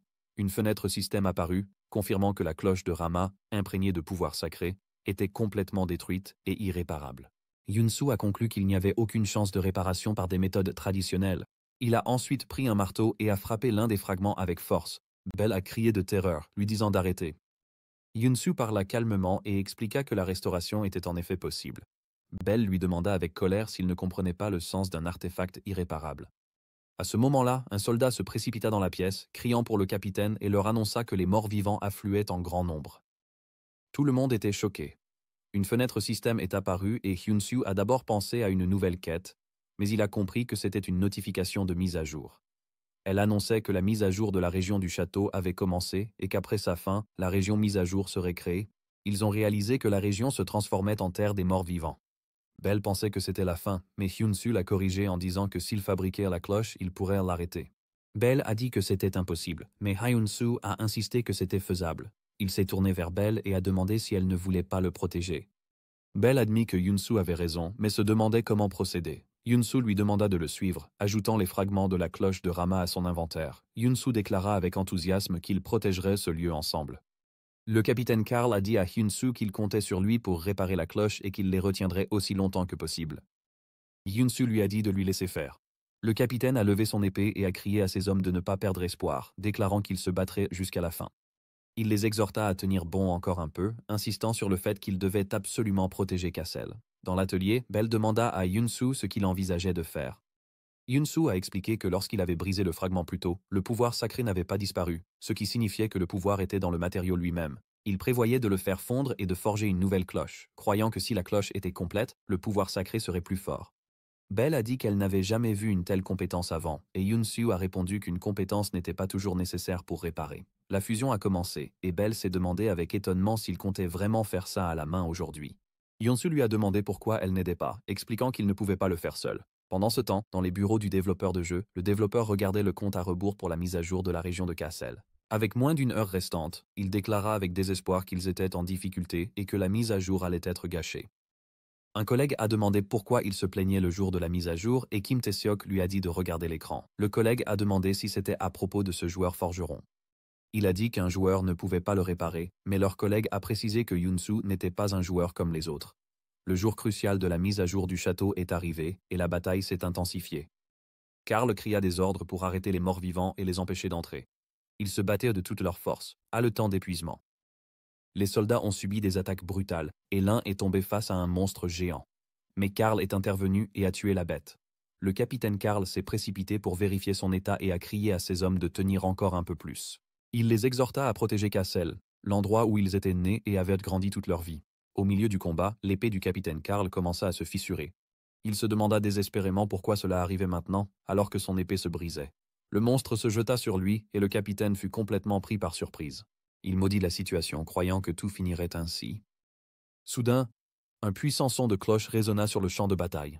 Les morts-vivants se tinrent la tête et crièrent de douleur. Ils prirent feu et tombèrent un par un alors que le son mystérieux de la cloche continuait de se répandre.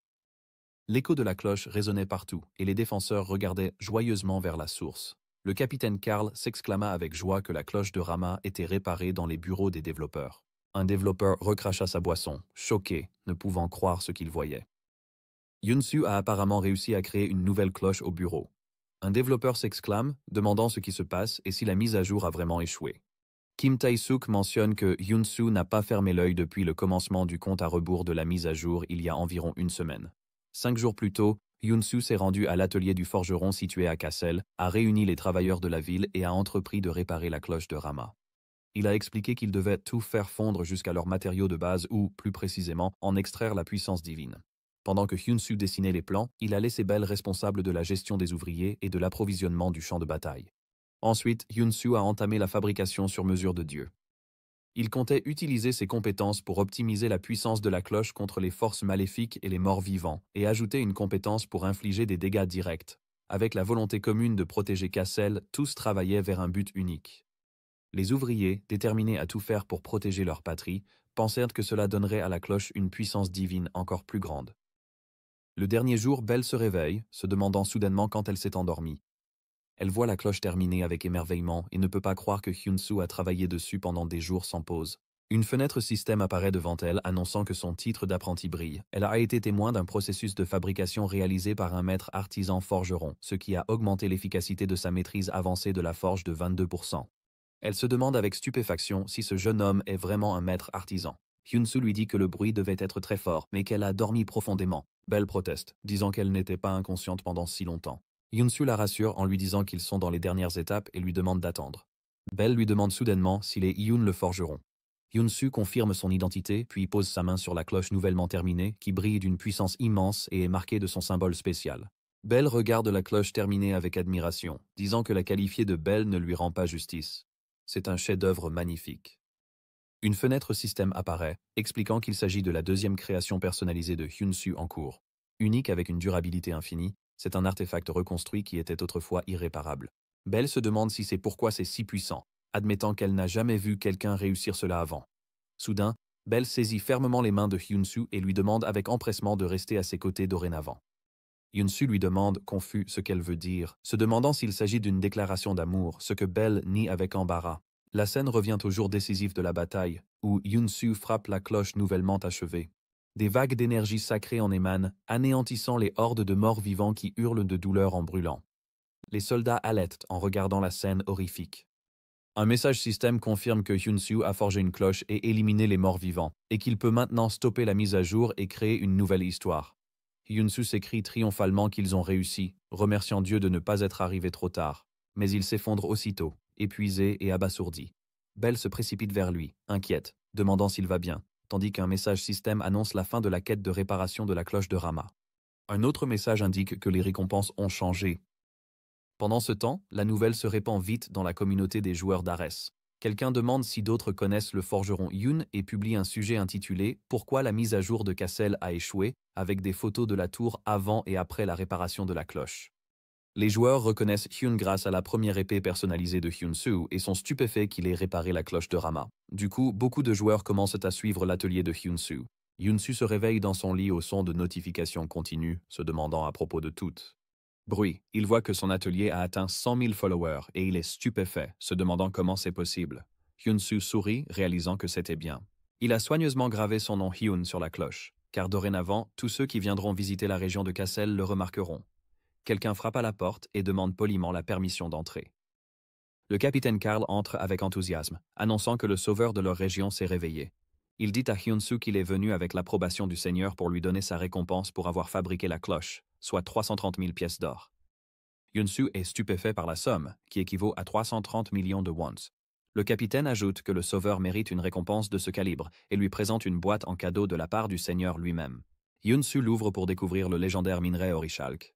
Hyun-soo remercie le capitaine. Le capitaine Karl insiste sur le fait que c'est eux qui devraient le remercier, expliquant que contrairement à d'autres étrangers, Hyun-soo n'a pas abandonné leur région et l'a plutôt protégée.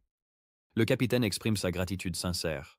Hyun-soo ressent cette sincérité et pense qu'il a juste fait ce qui devait être fait, réalisant que le désespoir des habitants d'Aries est similaire à celui dans la réalité.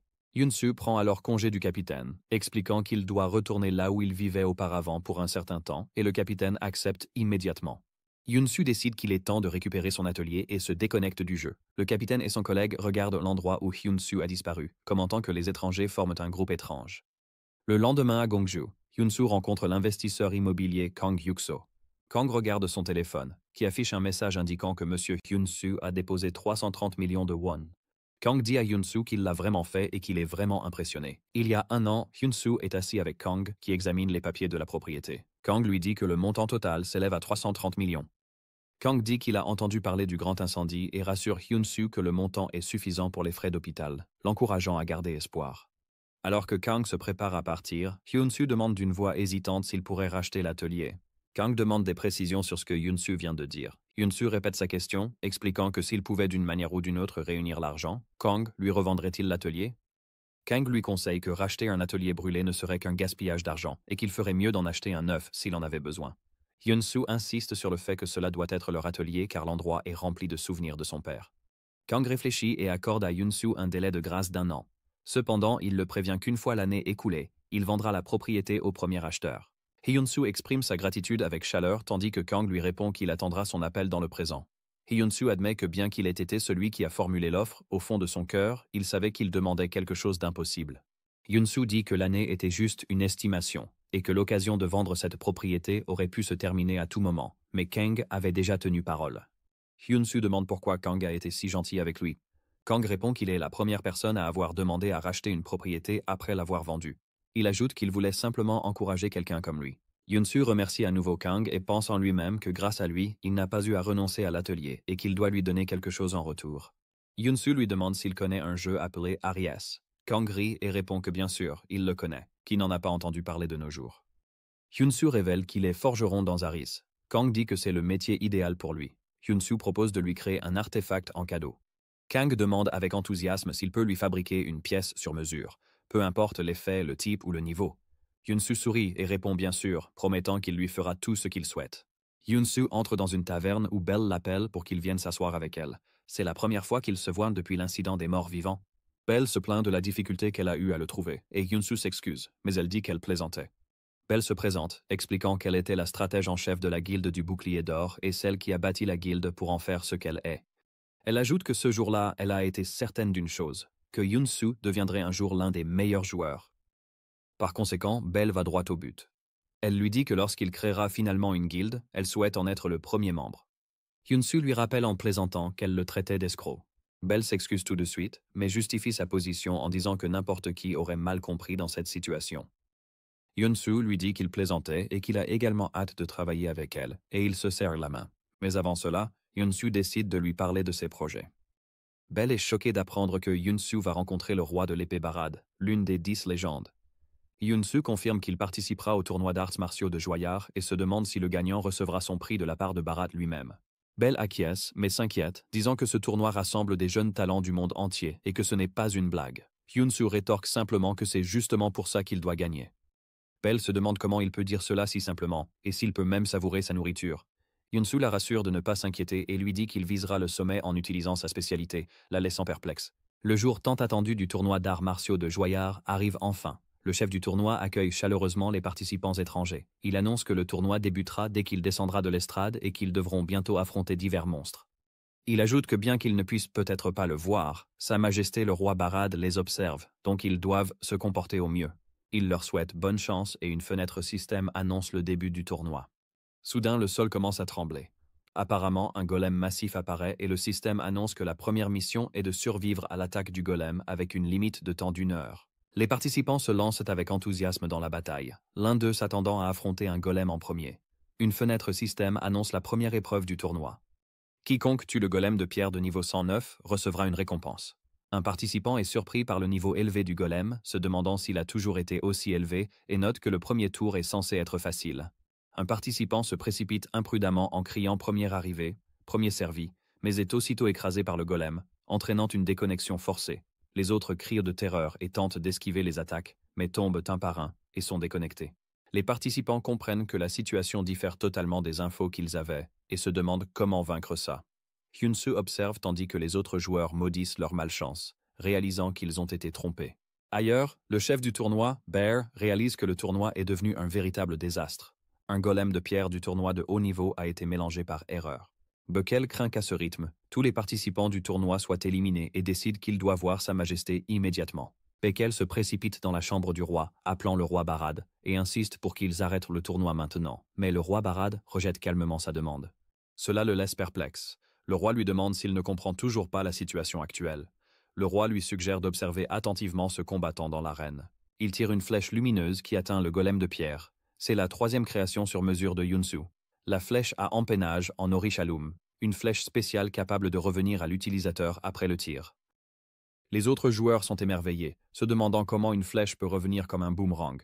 Hyunsu pense que cette flèche est la récompense qu'il a reçue de la région de Kassel et qu'il est incroyable qu'elle soit faite du légendaire Orishalum. Exécutant aussi bien que prévu, Hyunsu tire à nouveau la flèche, touchant le golem alors qu'elle revient. La flèche manque de peu un autre joueur qui crie à Hyunsu de faire attention, à moins qu'il n'essaie de le tuer. Hyunsu s'excuse immédiatement. À la suite de l'impact, le golem de pierre est étourdi pendant 4 secondes. Les joueurs crient que le golem est étourdi et que c'est leur chance d'attaquer. Ils lancent une attaque totale, mais le golem se rétablit et riposte avec une attaque de zone, les envoyant valser. Le golem se focalise ensuite sur Hyunsu et le charge. Frérot est complètement cuit. Un joueur crie qu'ils doivent juste tenir un peu plus et ce sera fini. Un autre hurle à Hyunsu de fuir. Les joueurs encaissent sur les attaques et peinent à survivre. À la dernière seconde, Hyunsu change son arme pour son épée de lumière, affirmant que ce n'est pas terminé. Il bloque le coup massif du golem, mais la force de l'impact le projette au sol. De retour au château, Be implore le roi Barad, disant qu'ils doivent arrêter le tournoi maintenant, et soulignant que le participant semble avoir atteint sa limite. Le roi observe avec intérêt, puis quelque chose d'inattendu attire son attention dans l'arène. Malgré sa chute, Hyunsu utilise encore la compétence de fabrication divine d'urgence. Le processus de fabrication est terminé, aboutissant au Waldo de Damas, une arme spécialement conçue pour fendre la pierre. D'un coup puissant, Hansu parvient à vaincre le golem de pierre. Le Damascus Waldo disparaît car c'était une création d'urgence, tandis que Hyunsu reçoit une avalanche de notifications de montée de niveau. Hyunsu est stupéfait de réaliser que son niveau a augmenté de 14. Les autres joueurs le regardent avec incrédulité, se demandant comment il a réussi à le vaincre. Yunsu leur demande avec confusion s'ils n'étaient pas censés le vaincre. Les joueurs répondent que la mission était de survivre, alors comment pouvaient-ils vaincre un monstre avec un écart de niveau aussi énorme? Ils expliquent que l'épreuve se compose de 3 étapes, et l'apparition de ce golem avait déjà perturbé l'équilibre. Il n'était pas là pour être vaincu. Hyunsu commence à bien comprendre la situation. Soudain, il ressent un étourdissement intense et s'évanouit. Les autres joueurs se rassemblent autour de lui, se demandant s'il s'est évanoui et remarquent qu'il n'a pas été déconnecté. Ils commencent à discuter du nombre d'armes qu'il a utilisées, pensant d'abord qu'il était polyvalent, mais réalisant maintenant qu'il est un maître des armes. Ils souhaitent tous avoir ne serait-ce qu'une de ces armes incroyables. À ce moment-là, Beckel annonce à tous les participants qu'en raison d'une erreur de l'organisateur, le tournoi d'arts martiaux sera suspendu et ordonne à tout le monde de partir. La nouvelle de l'exploit de Hyunsu se répand rapidement en ligne, avec des milliers de personnes regardant un flux en direct de lui inconscient dans l'arène. Les spectateurs se demandent comment il a réussi à vaincre le golem de pierre seul et demandent des informations sur son arc et ses flèches. Quelqu'un remarque que Hyunsu a laissé tomber sa flèche et, en zoomant, il voit le nom Yun gravé dessus. Les spectateurs le relient immédiatement au Yun qui a créé la cloche irréparable dans la région de Kassel. Ils sont stupéfaits, s'émerveillant de la puissance d'un forgeron et de la supériorité de son équipement. Dans les bureaux de la société Beholder, l'équipe du service client fait face à un flot de demandes concernant la raison pour laquelle le tournoi a été suspendu.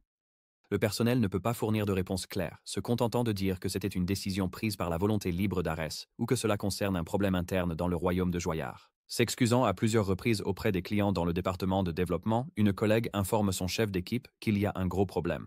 Il répond qu'il est occupé. Elle l'informe que le tournoi d'arts martiaux de Joyard a été suspendu et il répond nonchalamment qu'il savait que cela arriverait.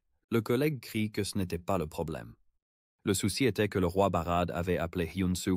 Le chef d'équipe est surpris, se demandant comment il pouvait se voir si vite alors que le tournoi demande encore du temps pour s'organiser. Le collègue confirme que Hyunsu est déjà en route vers la salle de réception. Le chef d'équipe réalise qu'il est dans le pétrin et qu'il va encore travailler toute la nuit. Il commente que cet utilisateur défie toute logique et que ses actions sont imprévisibles. Il se demande ce qui se passera si Hyunsu réussit la demande de Barad et que leur affinité atteint son maximum. Il conclut que Hyunsu maîtrisera l'art de l'escrime du roi de l'épée et deviendra le forgeron le plus puissant. Le chef de l'équipe de développement ajoute que cela ne sera pas simple, car la décision dépend du libre arbitre de Barad. Son collègue exprime le sentiment que Hyunsu réussira, ce qui inquiète le chef d'équipe, qui lui demande de ne pas dire de telles choses inquiétantes. Le lendemain dans le jeu, Hyunsu est escorté dans la salle du trône, pensant qu'il rencontrera Barad plus tôt que prévu. Hyunsu s'agenouille devant le roi Barad, qui l'adresse comme étranger. Barad explique que normalement le prix aurait été présenté devant tout le monde, mais il demande sa compréhension. En simplifiant les choses en raison de l'incident inattendu, il ajoute que tout le monde reconnaîtra sa performance remarquable en tant que maître d'armes. Hier, le roi a offert à Hyunsu un prix monétaire de 13 000 pièces d'or. Mais Hyunsu se lève soudainement et interrompt le roi, disant qu'il a entendu dire qu'il le cherchait. Les gardes du roi sont furieux de son insolence, croyant qu'une telle arrogance ne peut être tolérée, peu importe la rareté du guerrier, et se demandent comment il ose parler. Alors que sa majesté n'a pas terminé, Hyunsu répond calmement, annonçant qu'il est Hyun le forgeron. Cela met les gardes en colère, et ils se préparent à l'expulser immédiatement. Mais le roi Barad leur ordonne de s'arrêter, confirmant que Hyunsu est l'invité qui l'attendait. Hyunsu salue formellement sa majesté le roi Barad. Barad, l'une des 10 légendes d'Aris, lui dit qu'il a pris son temps. Hyunsu répond que la route jusqu'ici a été difficile. Barad demande s'il sait pourquoi il a été convoqué. Hyunsu suppose que c'est pour lui commander de forger une épée, ce que le roi confirme. Barad explique que même le meilleur forgeron du royaume et même Day, le maître de la tour de l'épée, ont échoué à cette tâche. Pour cette raison, il veut savoir ce qui rend Hyunsu digne de confiance sous une pression immense. Hyunsu répond qu'il n'a qu'une seule chose. Il est venu jusqu'ici en ne croyant qu'en ses propres compétences. Le roi Barad rit bruyamment, impressionné par l'audace de l'étranger. Le roi décide de miser sur la confiance de Hyunsu et ordonne à ses hommes d'apporter ce qu'il a préparé. Un coffre lumineux est présenté devant Hyunsu. Le coffre contient du fer froid âgé de 100 ans, un minerai spécial qui a absorbé le froid pendant 100 ans et possède des propriétés de résistance au feu et de glace. Hyunsu observe le métal avec émerveillement, pensant qu'il semble tout droit sorti d'un roman d'arts martiaux. Barad précise sa demande. Il veut une épée de grade épique ou supérieur qui émette du givre. Il promet que s'il est satisfait, il accordera à Hyunsu tout ce qu'il désire. Mais il le prévient que s'il est déçu, Hyunsu ne remettra jamais les pieds dans le royaume de Joyard. Une fenêtre de quête apparaît intitulée La Commission du Roi, qui nécessite la reconnaissance du roi. La récompense est la réalisation d'une demande de Barad, et la pénalité en cas d'échec est l'expulsion du royaume de Joyard. Hyunsu accepte la quête en promettant qu'il ne décevra pas le roi et qu'il réussira sûrement. Plus tard, dans l'atelier du forgeron, Hyunsu sent son cou brûler sous l'intensité du regard dirigé vers lui. Il se retourne pour voir une femme le regarder. C'est Bella, la vice-capitaine des chevaliers du royaume de Joyard, et son niveau est 301. Yunsu pense en lui-même que même s'il est un étranger, placer une garde sur lui de manière si flagrante semble excessif. Mais il écarte cette idée, jugeant normal qu'il ne lui fasse pas confiance. Bella lui dit d'ignorer sa présence et de se concentrer sur son travail. Yunsu lui demande avec un sourire sarcastique si son regard est si évident, et elle répond « oui ». Bella se demande intérieurement qui ce jeune homme pense être. Elle se souvient que son Altesse a misé sa dernière chance sur lui et jure qu'il ferait mieux de ne pas échouer. Et Yunsu ressent l'immense pression qu'elle exerce sur lui. Soudain, une sonnette retentit dans le jeu, intriguant He Yunsu. Il s'excuse auprès de Bella, expliquant que quelque chose a dû se passer dans son monde réel et lui demande si cela la dérange s'il s'absente un moment. Yunsu se réveille dans sa capsule dans le monde réel et va ouvrir la porte. Il est surpris de voir la propriétaire. Yunsu lui demande la raison de sa visite. La dame lui explique qu'elle a pris la décision de vendre la maison, précisant que son mari a récemment perdu son emploi et qu'ils doivent régler certaines affaires. Elle s'excuse auprès de lui. Yunsu lui dit de ne pas s'excuser, sentant que c'est lui qui devrait être désolé de louer l'endroit à un prix inférieur au marché et d'être en retard avec le loyer. Plusieurs fois, il lui demande quand il doit partir et elle lui dit qu'il devra quitter les lieux dans 2 semaines. La dame se sent honteuse devant lui, mais il lui demande de ne pas dire cela, lui assurant qu'il a bien vécu ici et s'inclinant respectueusement devant elle. Après son départ, Yunsu se répète la date limite. 2 semaines. Yunsu se sent épuisé. Il pense que bien qu'il ait gagné une bonne somme d'argent à Harris, les factures d'hôpital de son père coûtent des dizaines de millions et le rachat de l'atelier brûlé lui a coûté 330 millions. En plus, il n'a pas encore commencé ses traitements pour les brûlures. Il se demande où aller maintenant. À ce moment, son téléphone sonne. L'appelant est Kim Hyo-won. Lorsqu'il répond, Belle lui demande ce qu'il fait et lui dit qu'elle a une bonne idée concernant la quête, c'est pourquoi elle a appelé. Yunsu lui demande de le rappeler plus tard, expliquant que sa tête est un peu préoccupée en ce moment. Belle demande s'il y a un problème. Hyunsu lui dit que la quête de Barad est importante, mais qu'il doit soudainement quitter sa maison dans 2 semaines. Belle lui rappelle avec colère à quel point cette quête est importante. Elle lui dit qu'elle attend 2 résultats principaux de cela. Belle explique qu'en ce moment, les gens se disputent pour savoir si le champion du tournoi d'arts martiaux de Joyard et le forgeron Ion sont la même personne. Elle lui suggère de ne pas clarifier cela pour le moment, car lorsqu'il révélera son chemin plus tard, cela provoquera un tollé. Elle ajoute qu'il a reçu une commande pour forger une épée de Barad, l'un des PNJ les plus influents d'Ares. Elle lui demande d'imaginer simplement Barad montrant une épée avec le nom Hyun. Elle dit que c'est à ce moment-là que sa valeur va monter en flèche, c'est pourquoi elle a dit qu'elle le soutiendrait. Yunsu la remercie, disant qu'elle lui a fait reprendre ses esprits et promet qu'il fera de son mieux. Yunsu revient dans le jeu pour trouver Bella en train de lui crier dessus avec colère. Bella crie à Yunsu, lui demandant pourquoi il ne revient que maintenant, et il demande, confus, ce qui s'est passé. Bella lui dit que son Altesse royale Barad a été piégée dans le nid du dragon. Yunsu demande, choqué, où le roi Barad est piégé. Yunsu demande l'emplacement exact du nid du dragon. Bella, incrédule, a demandé comment il pouvait être surpris alors qu'il ne savait même pas où c'était. Yunsu a dit qu'il pensait devoir au moins faire semblant d'être surpris. Le temps pressant, Bella a expliqué, elle a précisé que le nid du dragon désignait généralement la région des monstres de type feu. Parmi ces zones, le donjon Ifrit se distinguait, un endroit d'où personne n'était jamais revenu vivant, sauf Sa Majesté le roi Barad. Yunsu se demandait pourquoi le roi entrerait dans un donjon qu'il avait déjà visité, surtout sans l'arme qu'il avait commandée. Bella expliqua que la cible de vengeance de Sa Majesté se trouvait dans ce donjon.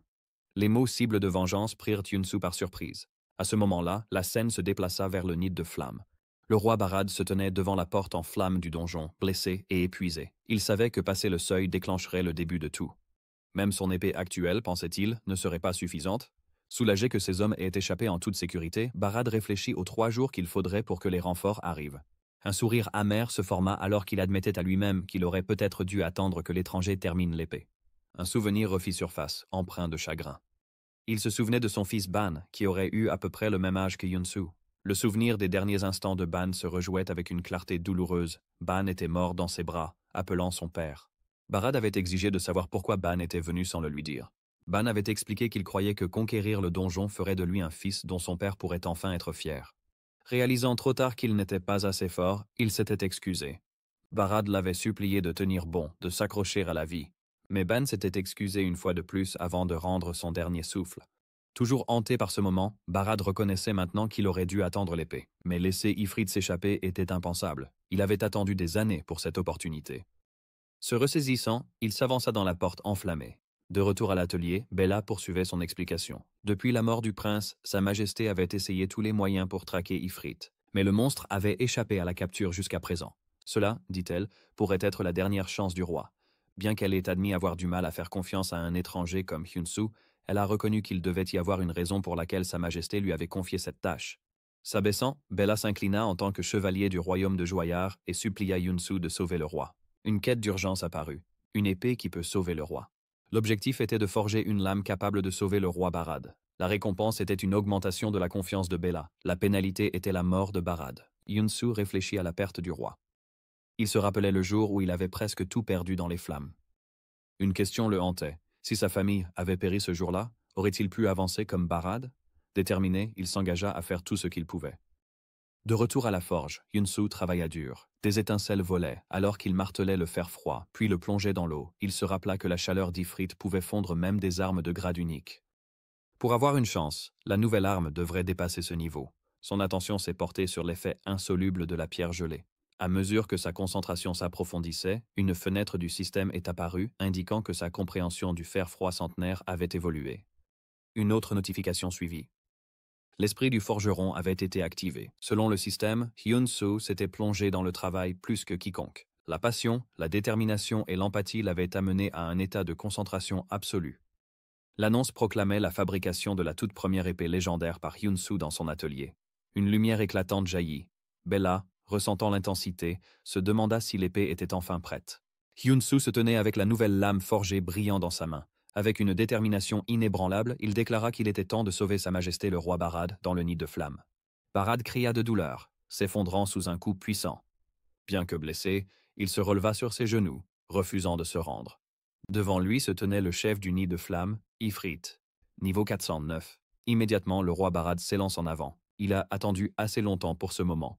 Le roi Barad charge alors son épée d'une aura et réussit à porter un coup. Cependant, cela semble sans effet, car Ifrit régénère son corps.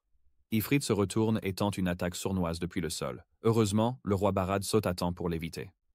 Alors qu'il fuyait, le feu d'Ifrit commença à engloutir l'épée du roi Barad, se transformant en tornade et faisant fondre son épée.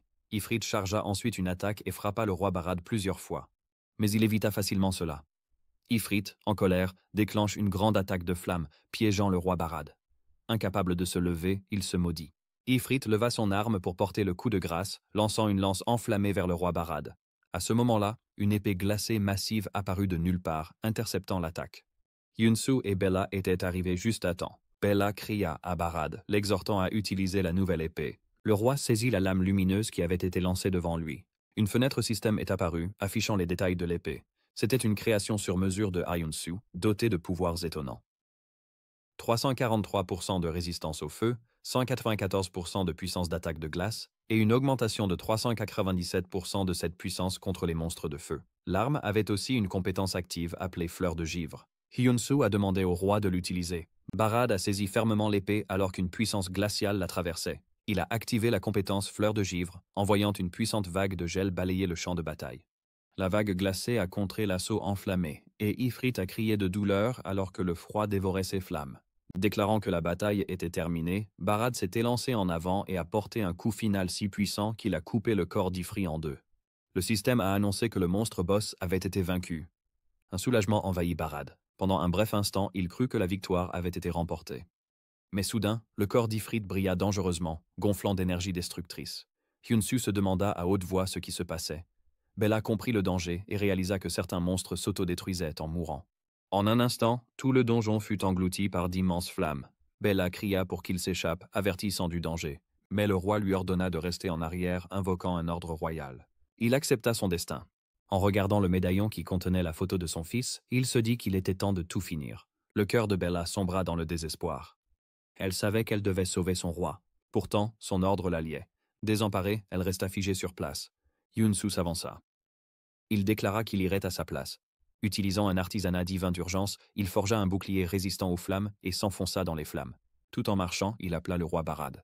Le roi Barad exigea son départ, affirmant qu'il avait déjà fait assez. Hyun-Soo refusa, insistant qu'il était venu pour l'accompagner et qu'il ne le laisserait pas seul.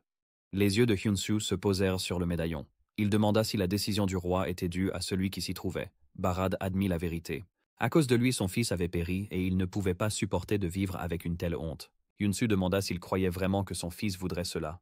Cela rend le roi Barad furieux et il attrape Hyunsu par le col, criant qu'il n'osait pas parler de telles choses. La douleur de perdre un enfant, pleura Barad, est incompréhensible pour quiconque.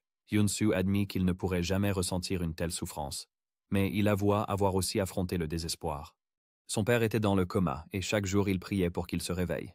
Même si ses prières n'étaient pas exaucées, il trouvait la paix simplement dans le fait que son père était en vie. Avec une détermination calme, Hyunsu dit à Barad que son fils aurait sûrement voulu pareil.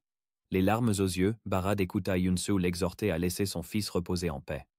Dans sa vision, il voyait Ban sourire, la gorge serrée par l'émotion. Barad s'excusait encore et encore, admettant sa propre folie. Hyunsu murmura qu'il devait continuer à vivre, qu'il devait s'efforcer d'être le genre de père dont son fils pourrait être fier.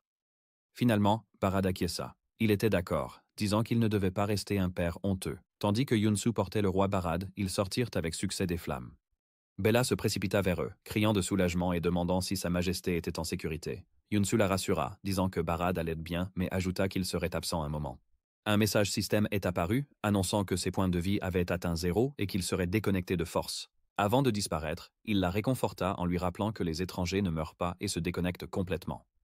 Bella resta figée de stupeur alors que Burad s'effondrait dans ses bras, murmurant que le garçon l'avait sauvé. Elle cria son nom, l'exhortant à rester conscient. Mais Barad sombra dans l'inconscience, un léger sourire flottant sur son visage. Hyunsu se réveilla dans le monde réel. Une notification du système l'a informé que, à cause de la pénalité de déconnexion forcée, son niveau avait baissé d'1 point.